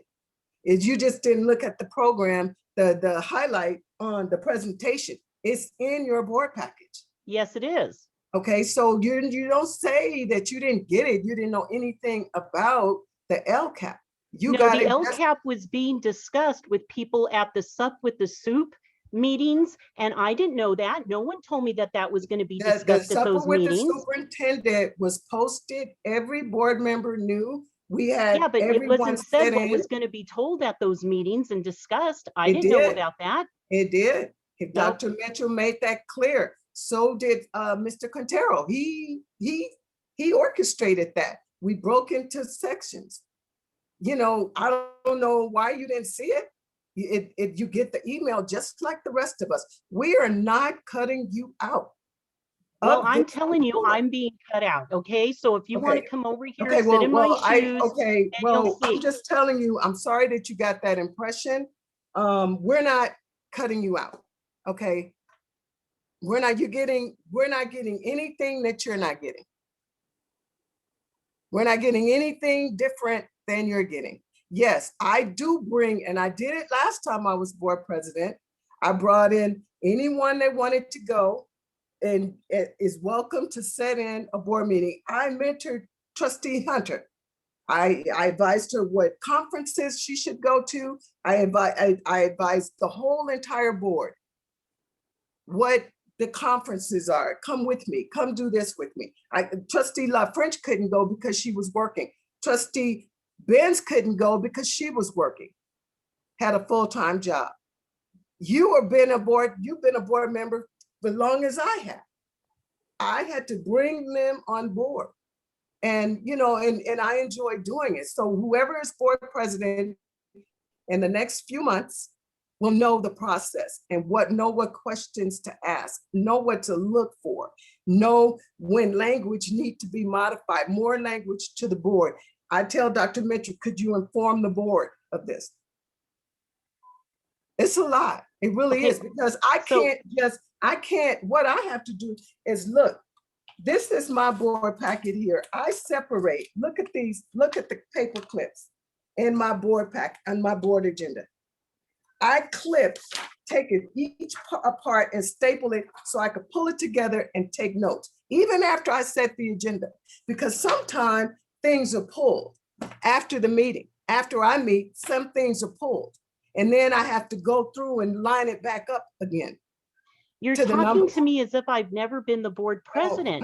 Well, you're talking to me like I'm micromanaging. I'm sorry. I would I'm like sorry to feel hear that your way. explanation, like I asked earlier. What do you think justifies another $100 to do what you do?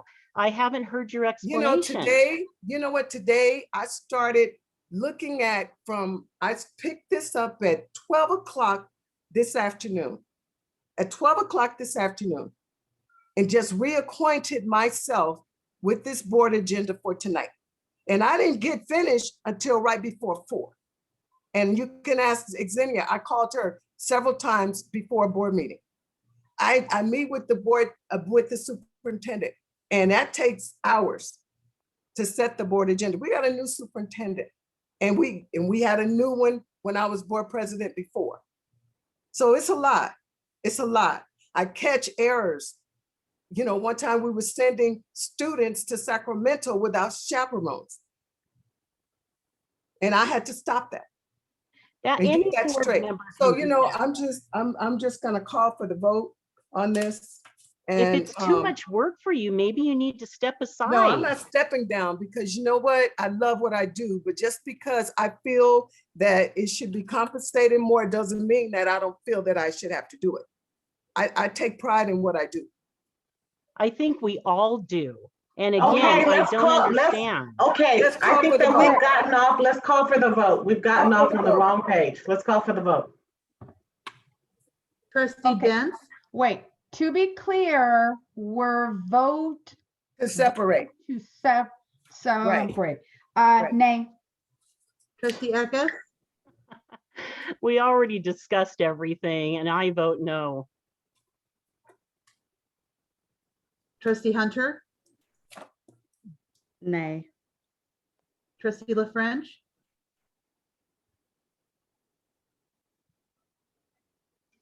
We're voting to Muted. separate the agenda She's items. muted. I forgot I was muted. Nay, I don't want to separate it. trustee Turner, Trustee Turner, nay. Motion failed 4-1. Now I need a motion to go back to this motion. and Madam President, can I get clarification? Because I took Eckes as a no. No, she said, she I said voted nay. no because we basically discussed everything. You It didn't voted even nay. work out the way I Okay, so wanted it to. motion failed 5-0. 0. So I need a new motion for the stated agenda as stated and written. Benz, I motion to approve. I have a motion by trustee Benz. Is there a second? I second trustee La French. A second by trustee La French. Any further discussion? Yes, again, I would like an explanation on how we're spending taxpayers' money for something that shouldn't be so difficult. We used to do this for free. It was an honor to be the board president. And now we're asking to be paid extra money because we're saying it's a hard job. I didn't think it was hard. I didn't have a problem doing it for free. It was nice to get the extra $100. That's well and good. The board did already vote on that previously, but to ask for another 200, I don't understand that. And especially now, why this can't be tabled for another time. Again, it's taxpayer money, and I think we should be transparent and explain to the public why we need more money to do something we're already called to do as a board member. I'm just very confused. I really don't understand this. Any other discussion? I feel feel the increase in pay is like more of a buy-in, like, you know, you are being paid extra, so you do need to pay extra tension and not just show up or just go along with what the superintendent wants. And you know, there has to be more involvement to make sure that you know, the board and you know, the superintendent is doing what we are supposed to do. Thank you, trustee Benz. Any other comments? Trustee Hunter, No comments. trustee La French, do you have any additional comments? No comments. I have no further comments. Call for the vote. Trustee Benz, Benz, I. trustee Eckes, Nay. trustee Hunter, Hunter, I. trustee La French, Left French, aye. trustee Turner. Trustee Turner, aye. Motion passed 4-1. Moving on to 1504, business services, adoption of the developers fees justification study and resolution 20.21.34. Dr. Mitchell. Dr. Mitchell, are you there? Yes, I'm sorry. I'll turn it over to Mr. Kraus. Thank you so much. Okay. Yes, thank you again, members of the board and members of the community that are here with us this evening. This is the approval of the resolution and the justification fee. It's a very interesting read, but the bottom line is that in the future, there's expected to be over the next 15 years an increase of about 7,400 students projected right now, because the increase in housing developments are expected to be over 16,000 housing developments, new housing developments in the next 15 years. And so we know there's going to be a lot of development. And if we don't keep up with what the state says that we're allowed to charge developers when they build their housing, we will not have money to offset potentially having to build another school, if that's the case, or to add on to our existing schools. And that's what developer fees go towards, are to create more classrooms if needed, to create more spaces, more learning environments based on the increase in the families and the students that will be coming potentially to our district. So it's a good thing that we're growing, but again, we need the funding to offset that growth in the future related to facilities. And again, this is very restricted, can only be used for facilities and not salaries or administrative duties. It's all completely restricted to just facilities. Okay. Trustees, do you have any questions?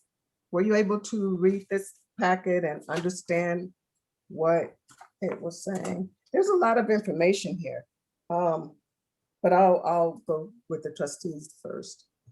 Trustee Hunter, do you have any questions? No questions. Thank you. Trustee Eckes, do you have any questions? Nope. Trustee Benz, do you have any questions? I don't have a questions, but I do want to say, you know, thank you, Mr. Kraus, for making this clear and for keeping up on this, so that again our district can get the money that it is due. And I appreciate that things are not falling through the cracks as they used to be. So I greatly appreciate that. Thank you, Trustee Benz. Trustee La French? No comments, thank you. I do. Ms. Krause, and I wanted to do this. I wanted to ask my questions in open session in the event, because we didn't do a presentation on this.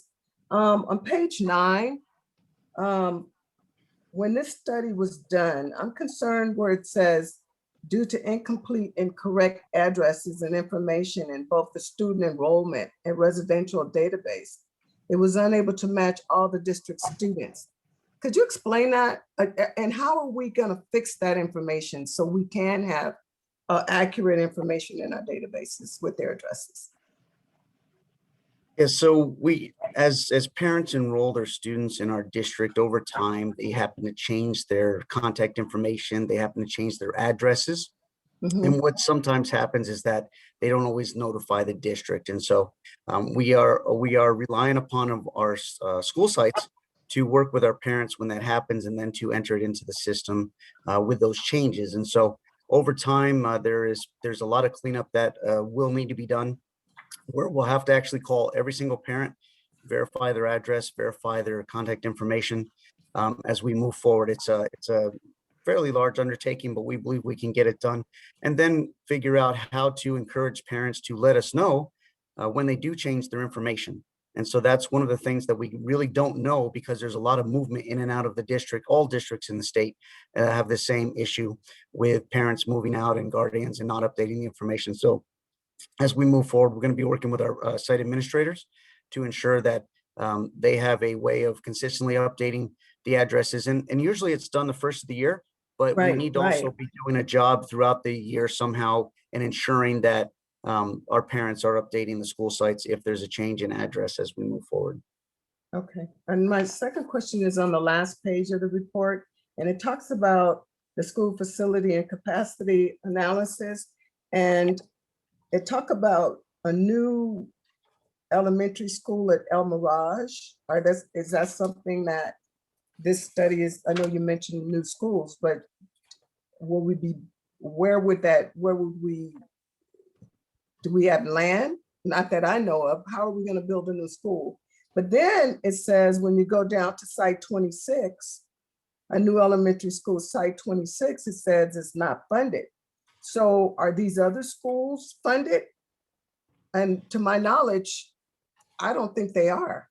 But we're talking about building a new middle school at site 25, a new elementary at site 23, and again, a new elementary school, site 26, not funded, but then a new elementary school in El Mirage. So when I see not funded, I'm assuming that none of these other schools are funded either.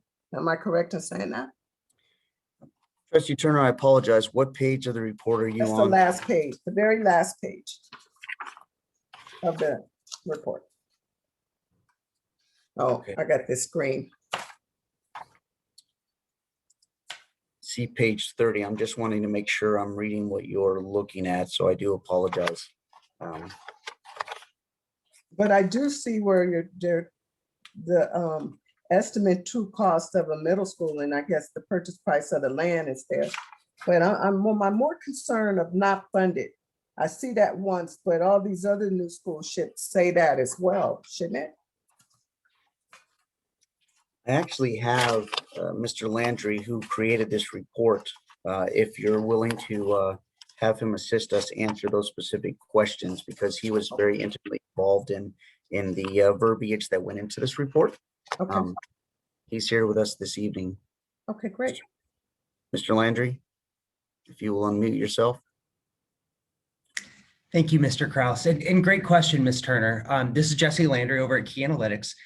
So let me just explain a little bit. I mean, this is a common question that comes up when you see the capacity, not only the questions about the sites that are listed, but sometimes the capacity that you see for specific sites. You might say, hey, there's not that much capacity at that site, or there's more capacity there. We have a state mandated calculation with how we have to go forward with determining the capacity for each site. And it's pulled directly from the state allocation board system. So they set a baseline when they established the school funding program back in 1998. They established a baseline capacity that you see on that SAB form at the very top, the 3852 for the elementary and the 962 for the middle school. And then every time that you guys have done a project where you've put in an application for state funding, that establishes additional capacity based on what the state funds you. Now, if you funded something out of your own pocket and didn't get state funding, that capacity wouldn't show up here on this list. Okay. So this list is just a direct pull from the state allocation board. And that's the requirement that the state says when we calculate this developer fee, we have to use that. So we've pulled this information directly over from that state allocation board website that as it relates to Adelanto, and the applications that you sent in while you see those not funded amounts on some of those, that just means that you haven't received funding for those specific sites. So this may not line up with reality, but it is the required component that we put in when we establish the capacity for the school district in connection with establishing this level 1 fee. So what you're saying is, looking at the new elementary school site 23, you're saying that that school is funded? There's been an application that's been put in and the state allocation board showing that there was funding received in some way or another. Now that might just be for the site itself, but this should be connected with construction. Okay, I'm not aware of any land. Are you aware of any land that we currently have that we haven't built schools on, Mr. Kraus? I thought that we built on every piece of land that we've had. We do own a empty piece of parcel over by the 395 in Palmdale Road, across from the Super Walmart. It's about a little over 7 acres, but other than that, I'm not aware of other land, but we definitely will be looking into anything that we can find. And again, that parcel right now, we do not know why it was purchased back in 2010, but it was purchased by the district. Probably because it was cheap. Not cheap now. Okay, and so do you know what date those applications went in to fund these schools? Do you have that information? That's something I could provide to Mr. Kraus, so he can get back to the board and give a little more information about each one of these applications. That's easy enough to provide. I think some of these also may be a result from the time period where the district was in state hardship funding. So the state was actually funding a lot of the schools, the school site purchases and the schools that were being constructed back during that time period. So that's absolutely something we'll provide to Mr. Kraus, and then he can hand it back over to the board members. Okay, great. Okay, that's all I have. Thank you. Board, do you have any questions now? No, I do not. No questions. Okay, so I will call for, I need a motion to approve. Benz, I motion to approve. I need a second. Hunter, second. Okay, and a second by trustee Hunter. Any further discussion? Hearing none, call for the vote. Trustee Benz, Benz, I. trustee Eckes, Aye. trustee Hunter, Hunter, I. trustee La French, French, aye. trustee Turner. And trustee Turner, aye. Motion passed 5-0. And we'll move to 1505, proposed movement on classified management salary schedule. Dr. Mitchell? Thank you. I'll turn it over to Mr. Moran to just provide a brief overview. Thank you. Okay. Yes, thank you, Dr. Mitchell. Thank you, Board President. So this item is to eliminate the small school principal pay range of 13A and create a new pay range for small school principal of 15A. Currently, the small school principal salary at 13A, when a small school principal reaches step 6 and 7, as you can see in the packet, they would actually make less than an AA, an assistant principal. So our recommendation is to create a 15A, which bumps that up. And the other concern that is that not only do they make less when they get to step 16 and 17, they also work 5 additional days per the workday schedule. So the recommendation is to, again, eliminate 13A and create a new pay range of 15A. Thank you. Thank you, Mr. Moran. Okay. Trustees, do you have any questions regarding this change? Trustee La French? No. Trustee Hunter? No questions. Trustee Benz? So to be clear, we're doing this because the principal with his principal responsibilities gets paid less than an AAI, than a vice principal, right? Right. Okay, now just make it clear. Okay, thank you. Trustee Eckes, do you have questions? Nope. Okay. And I have no questions on this as well. I think it's only fair that we have a principal and he shouldn't pay more than an assistant principal, even though he is at a small school. He still do the duties as a principal. Mhm. So I need a motion to approve. I motion to approve, Hunter. I have a motion Eckes, by I trustee, second. and I have a motion by trustee Hunter and a second by trustee Eckes. Any further discussion? Hearing none, call for the vote. Trustee Benz, Benz, I. trustee Eckes, Aye. trustee Eckes, Aye. trustee Hunter, Hunter, I. trustee La French, Love French, I. trustee Turner. Trustee Turner, I motion passed 5-0. 1506, certificated personnel approval of the CL 500 declaration of need for fully qualified educators for 21-22 school year. Dr. Mitchell. Thank you, trustee Turner. I'll ask Mr. Moran to explain this item. Thank you. All right, thank you, Dr. Mitchell. Thank you, Board President. Each year, the district submits a declaration of need. It's actually called a CL 500 form. So each year, the district submits that for approval when there's an insufficient number of certificated teachers. Basically states that the district is going to recruit diligently for a fully prepared teacher. And if there's not a suitable candidate, then the district will make every reasonable efforts to find that. So we have to list that on the actual CL form. So our recommendation is that we approve the CL declaration. Okay. Trustees, do you have any comments on this item? Any statements? Okay, hearing none, I need a motion to approve. Benz, I motion to approve. I have a motion by trustee Benz. Is there a second? Second, trustee Love French. And a second by trustee La French. Any discussion? Hearing none. I'm sorry, did I hear someone? Okay, hearing none, call for the vote. Trustee Benz, Benz, I. trustee Eckes, Aye. trustee Hunter, Hunter, I. trustee La French, Love French, I.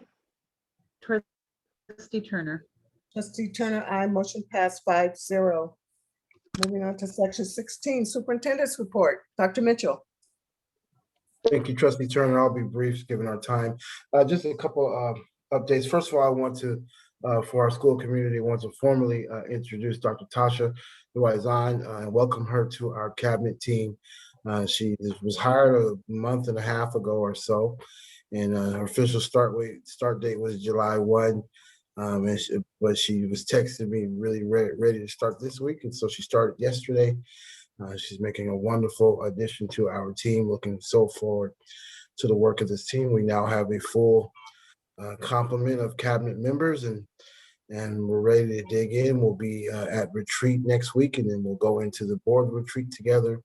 And I'm just so excited about the work of this governance team between the board and the cabinet. I think that it's been said many times that when a board and a superintendent and cabinet are in alignment, cabinet spends all their time producing programs and providing good services to the staff, to students and staff and parents. But when a board and a cabinet and superintendent are in misalignment, cabinet spends the majority of our time defending programs. And so I'm really excited about the pace and trajectory of our governance team. And I just wanted to formally welcome Tasha to our school community. So welcome, Dr. Duaizan. Thank you. And I just had the pleasure of myself and other cabinet members. We've been deliberate about going out to the summer school sites and walking classrooms with our summer school principals and staff. And so I want to commend all of our staff who are working diligently at all of our campuses to provide this opportunity for parents. We're sitting a little over 500 kids across the district right now. We'll start session number 2 in a week or so. And or is it next week? Someone help me. I think it's next week. Yes, next week. And just excited to see our kiddos on campus. And I'm in classrooms today, and just to see their bright faces. I was in several kindergarten classrooms today, and I tell you, man, nothing is more inspirational to seeing kindergartners, man. I tell you, I just makes you smile to see young kids and just engaged and just being kids. And it just reminds you why we do this work. And so I'm just so appreciative of our staff that have given up their summers to provide this opportunity for students. So I want to commend your work staff. Thank you on behalf of the board for all that you do. And thank you, parents, for your willingness to send your most valuable resource to us and entrust us with the care of your children. We don't take it lightly, and we will deliver on the promises that are your children. So thank you. Board, I wanted to briefly review, if I may, the retreat agenda for next week. Just kind of wanted to share the plan that I put in place and get your feedback and input. You'll see it's connected very much to the LCAP. I spoke to that. We're gonna take that energy that we discussed in the LCAP tonight into next week, and we're going to come out of the retreat. The goal is to come out with a fully aligned strategic plan that the board can energize, that the board gives me and cabinet permission to get started. We need your approval and guidance in the plan and setting our strategic objectives for the next 3 years. And once you give me a thumbs up, man, we're gonna run hard and fast toward this goal of improving outcomes for our students and staff. And so looking forward to it. So I'm going to share my screen and just briefly share the plan for next week. All right. Okay. So does everybody see document agenda in front of them? Good. Thank you. So and just a second, for everyone's, I haven't seen this. I'm seeing it for the first time with the board. Yes, you are. Yeah, absolutely. I had not shared this with any board members yet. I did share with you, Trustee Turner, I would bring a draft tonight because I wanted to get the board's full thoughts on the plan. So so Monday, of course, is a holiday, and then cabinet will be in retreat with executive cabinet on Tuesday and Wednesday, the 6th and 7th. We have these rational outcomes. Rational outcomes are like the real world tactical things that we're trying to get done. Well, experiential outcomes are the outcome that we're looking for in terms of the intangibles that really create a good team. And so number one, we want to strengthen our cabinet protocols and work processes through deep discussion, personal and collective reflection and analysis of educational research literature. We want to analyze the board's core beliefs that you adopted a couple months ago alongside the LCAP goals and objectives, and then draft the district's strategic plan. And then we also want to lay out our full calendar for next year. That's all of our site leaders meetings, management meetings, teacher professional development days, assessment calendar, and put all those things that we're able to plan those things, as well as the board's calendar for presentations. And so I'll come back to that. And then the experiential outcome is that we constantly want to strengthen our communication among each other, our collaboration among each other, and most importantly, our coordination between each other, between our executive cabinet members. So Tuesday's day for cabinet is all on strategic planning. This is the high level things that we're looking to get accomplished. And so we have a guiding question that will guide our thoughts and actions for the whole day. How might we deepen our commitment and fidelity to our cabinet leadership behaviors, protocols, and work processes to achieve improved organizational coherence? We'll start in the morning block, just going through our cabinet protocols and work processes.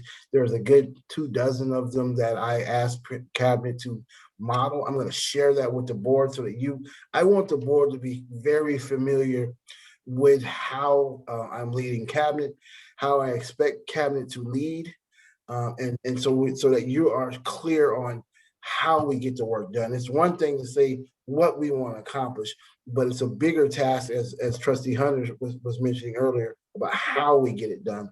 And so we're going to spend some time in cabinet just going through those and reinforcing those that we've been learning them all year. But this is our time to reflect on how we are operating as a team, how we can perform better as a team, and what commitments can we make to each other to bring out the best in each other as a team. In the afternoon, we're diving deep in some educational research literature that I pulled so that we can discuss and analyze. We always are wanting to keep the latest research in mind as we commit to the work. And then we are going to align that educational research to our professional learning and collaboration plan. On Wednesday, it's our tactical planning. And so it's how might we develop district priorities that align to the core beliefs of the board. You keep seeing that our work is aligned to the values, goals, and objectives of the board. And so how might we design a system of stakeholder meetings that are effective and efficient, as well as that fosters meaningful engagement and personal and collective growth. So this is how when we hold meetings with site leaders, with managers, with our union leaders, how might we create meetings that are meaningful and that create engagement, including our parents as well. And so we're going to analyze the board's core beliefs as well as the 21-24 LCAP goals and objectives. And we're going to use that to draft the 2021-24 district strategic objectives. What are we going after for the next 3 years? I'm going to share you a little draft of that as well when I finish here. And then we're going to go into drafting the calendar, the executive calendar for the year, and drafting the Management Institute. So we're bringing all of our managers together, board. I'm inviting you to come and address all of our managers. We're going to meet with them for 3 days this summer, beginning July 20th through the 22nd. I really would like all of you to show up at some point that your schedule allows to address our district manager. It'll be all of them. And so we'll have them together for 3 years.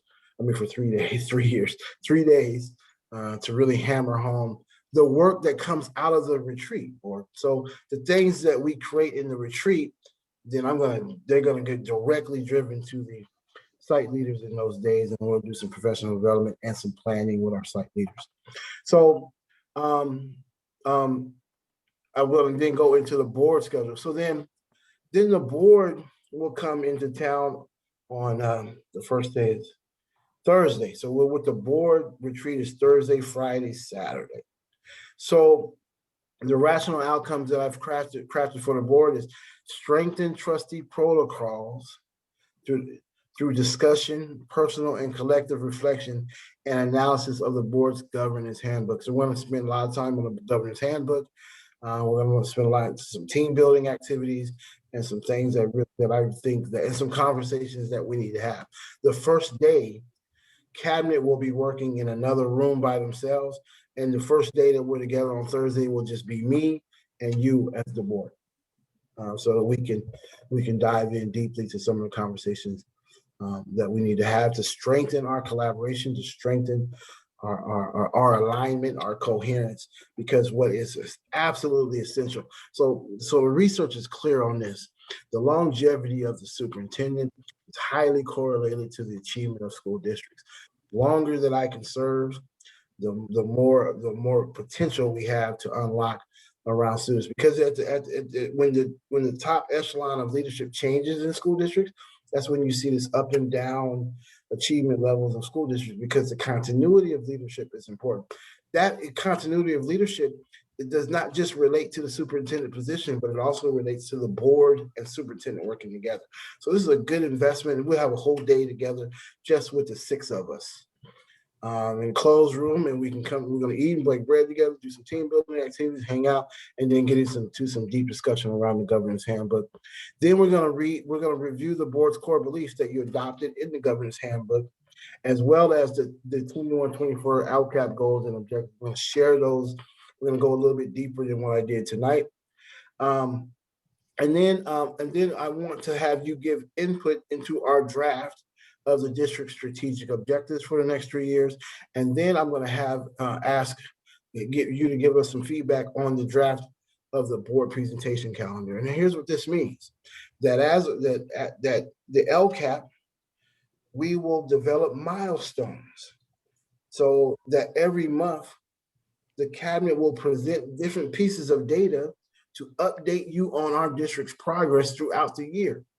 So 1 month it may be on attendance, and 1 month it may be on chronic absenteeism. 1 month it might be on third grade reading. 1 month it might be on math achievement. 1 month it might be on parent engagement. It might be on student safety, so that every month you're getting a piece of data that talks about the health of our school district.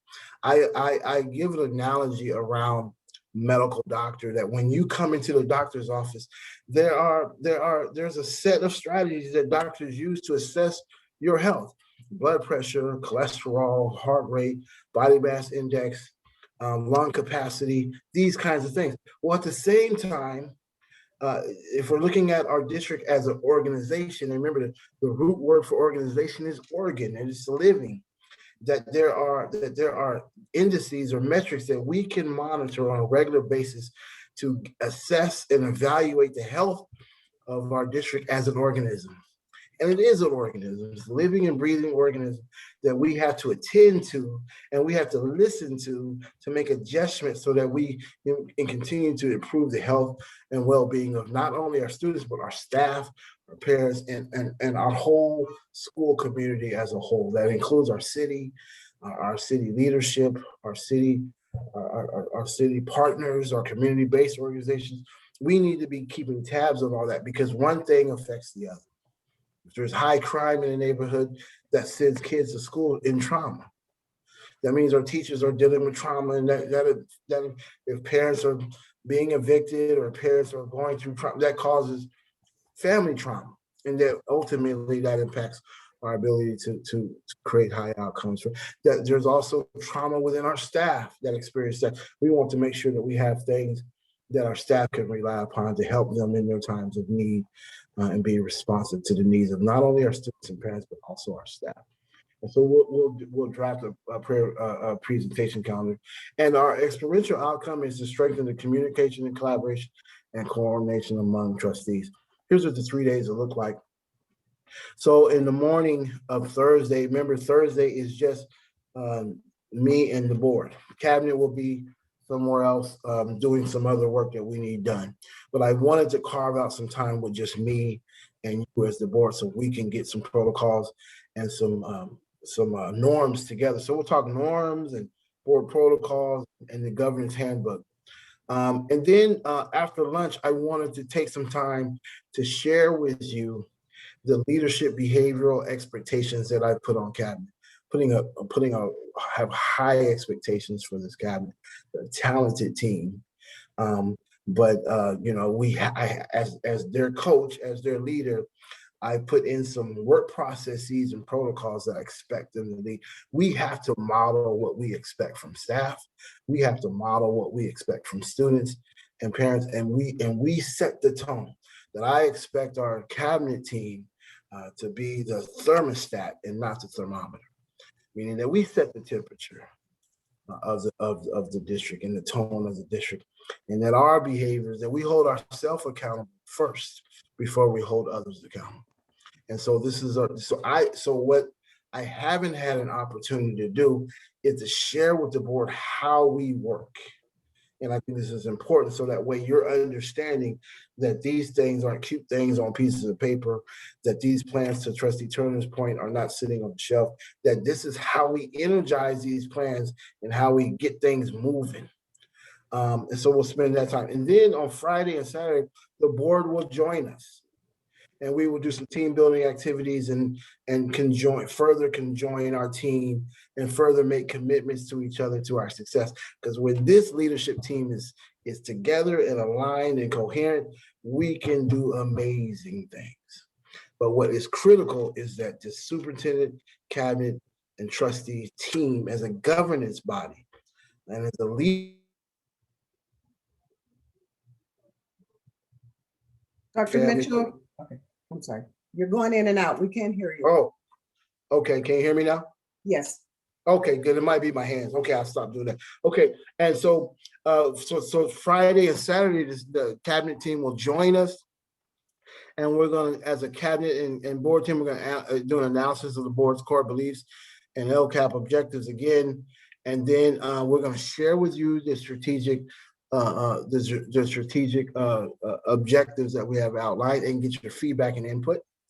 And then on Saturday morning, we'll draft the board presentation calendar together.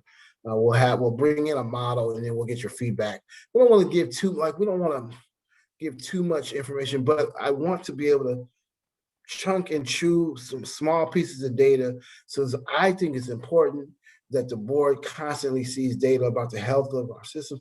Hey, is this stuff working? Is this program working? How effective is this approach?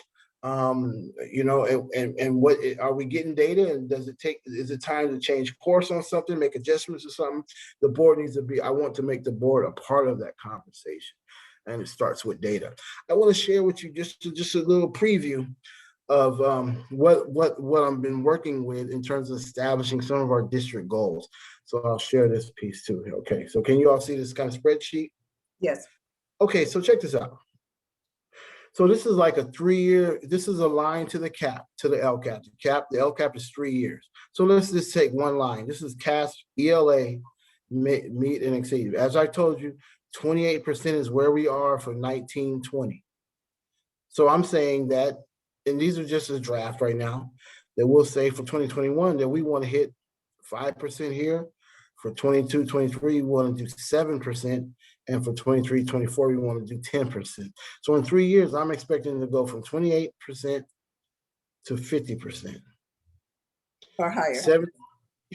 Of course, or higher. Of course, or higher.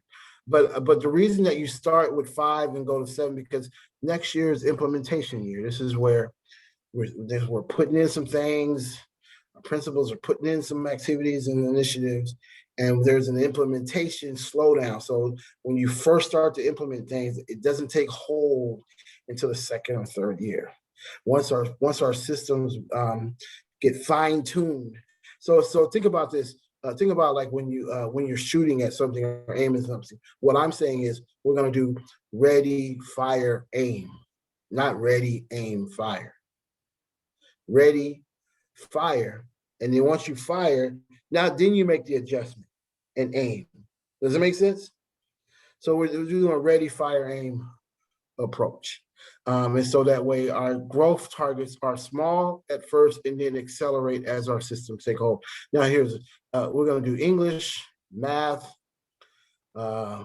English language learners, suspension, enrollment, because I know the board's goal is to grow our enrollment. So we're gonna establish metrics on growing enrollment. We have a 93% attendance rate. Ugly. We need to try to grow that over the next few years. We have a really high chronic absenteeism rate, 18%, and it's 28% for African Americans. So we're going to grow it, and we also have a school climate. We want to know from teachers and administrators and students. We want to have them fill out the same survey every year and grow that survey.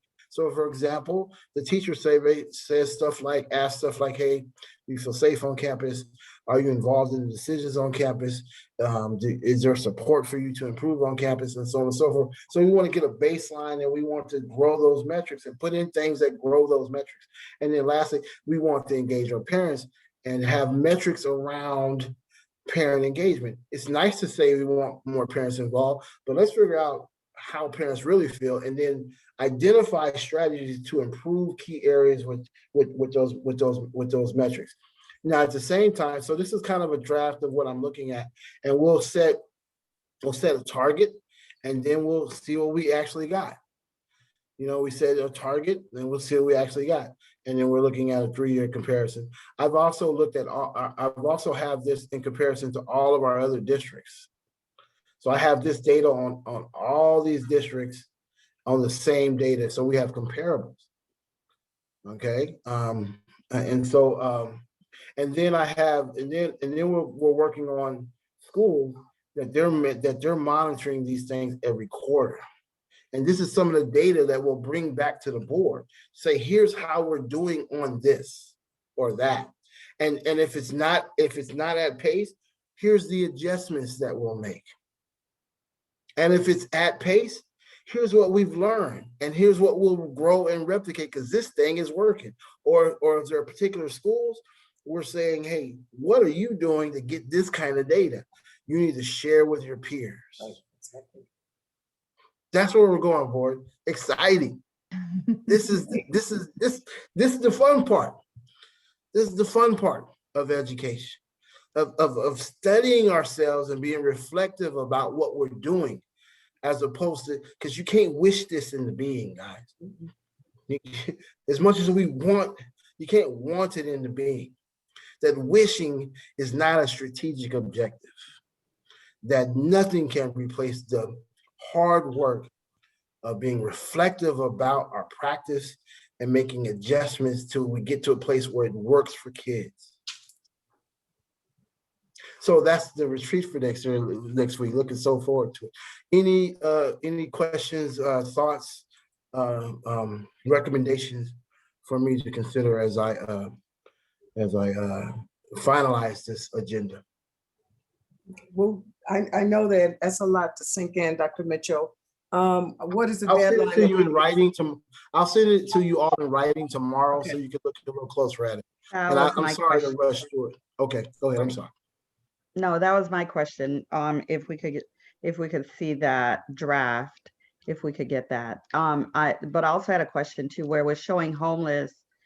Is there another subdivision for foster youth? Yeah, there is. It's actually foster and homeless. Okay. And so we're going to tease those out. And you'll see particular student groups that are teased out that we have significant gaps with. Significant. So we have significant gaps with EL students. We have significant gaps with African-American students, and we have significant gaps with homeless and foster. And so we want to monitor that. We want to say, okay, here's what we're doing for everybody. And what can we do to accelerate a student group that needs more acceleration? So, for example, if our average is 28% in English, but African Americans are at 18%, then we need the African American student group to accelerate at a higher pitch. We want the whole district to do this. But we want African American groups to do this and foster groups to do this. So they're raising at a higher level. That means we have to have targeted activities and services and programs that support particular student groups. We may need to just have a greater focus on certain student groups. So this is the difference between equal and equitable. Mm-hmm. That we want to provide equally all students high quality education.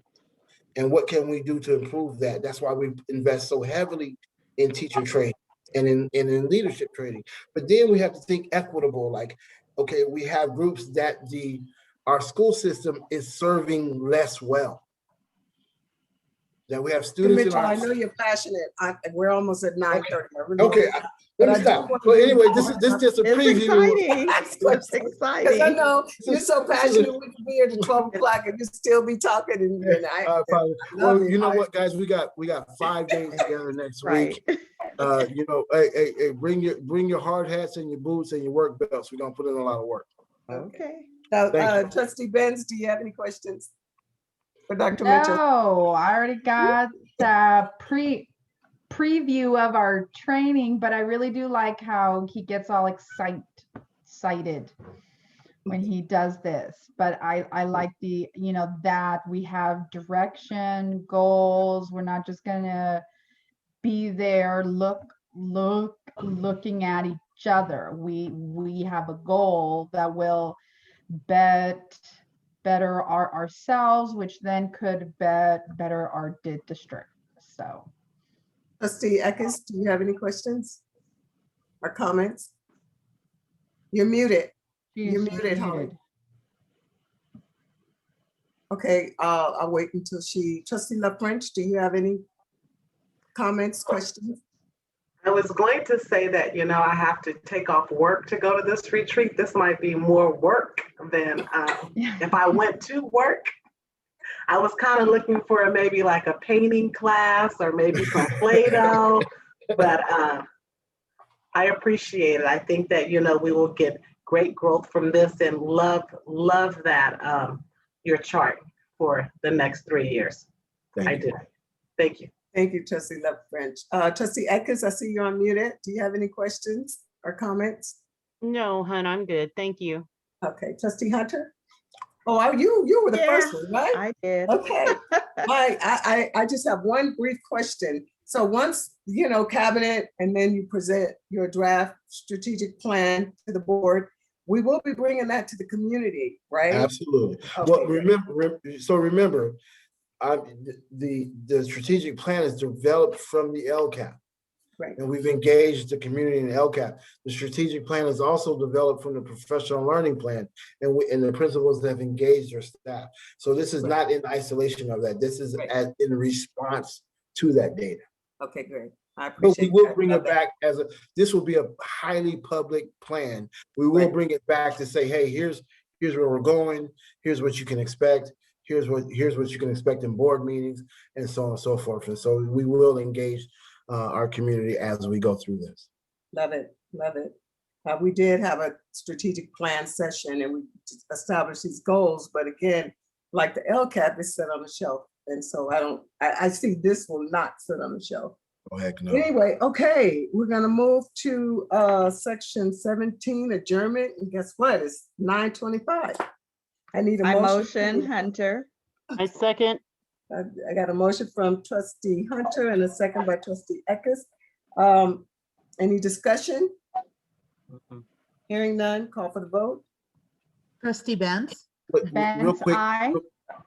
I'm sorry, Dr. Mitchell, you had I'm sorry, last I comment? failed to make one last comment, and I apologize, board. I wanted to congratulate Trustee Love French for completing the MIG coursework, the Masters in Governance class, and so she went through those Friday, Saturdays, several, a lot of hours of discussion, and it really models the direction that we're going with building capacity, and so that every staff member, every level of leadership and work in our district, that we want to inspire people, that we want to build their capacity to lead better, to be innovative, and to know what they're doing. So I want to thank Trustee Love French for her dedication to the district by attending the MIG classes. So thank you. And that's my last announcement. I apologize. And I would like to say something too. Thank Now, you. the entire board is Masters in Governance certified. Yay! Congratulations, Trustee Love. I know that was hard. You working every day. Yeah, I do want to say thank you very much for mentioning that, but that was not an easy roller coaster every Friday and Saturday and having to take off work to attend. I love this district and I want to do anything and everything that I need to do in order to educate myself and to move forward. I appreciate that. Thank you. Thank you for your dedication, all of your dedication. I really appreciate that. Okay, so now I'll call for the vote. We'll start over. Trustee Benz? Benz, aye. Trustee Eckes? Aye. Trustee Hunter? Hunter, aye. Trustee La French? Left French, aye. Trustee Turner? And Trustee Turner, aye. Motion passed 5-0. The time is 9:28. We are adjourned. Good night, Good everyone. Thank Good you. night. Good night, everyone.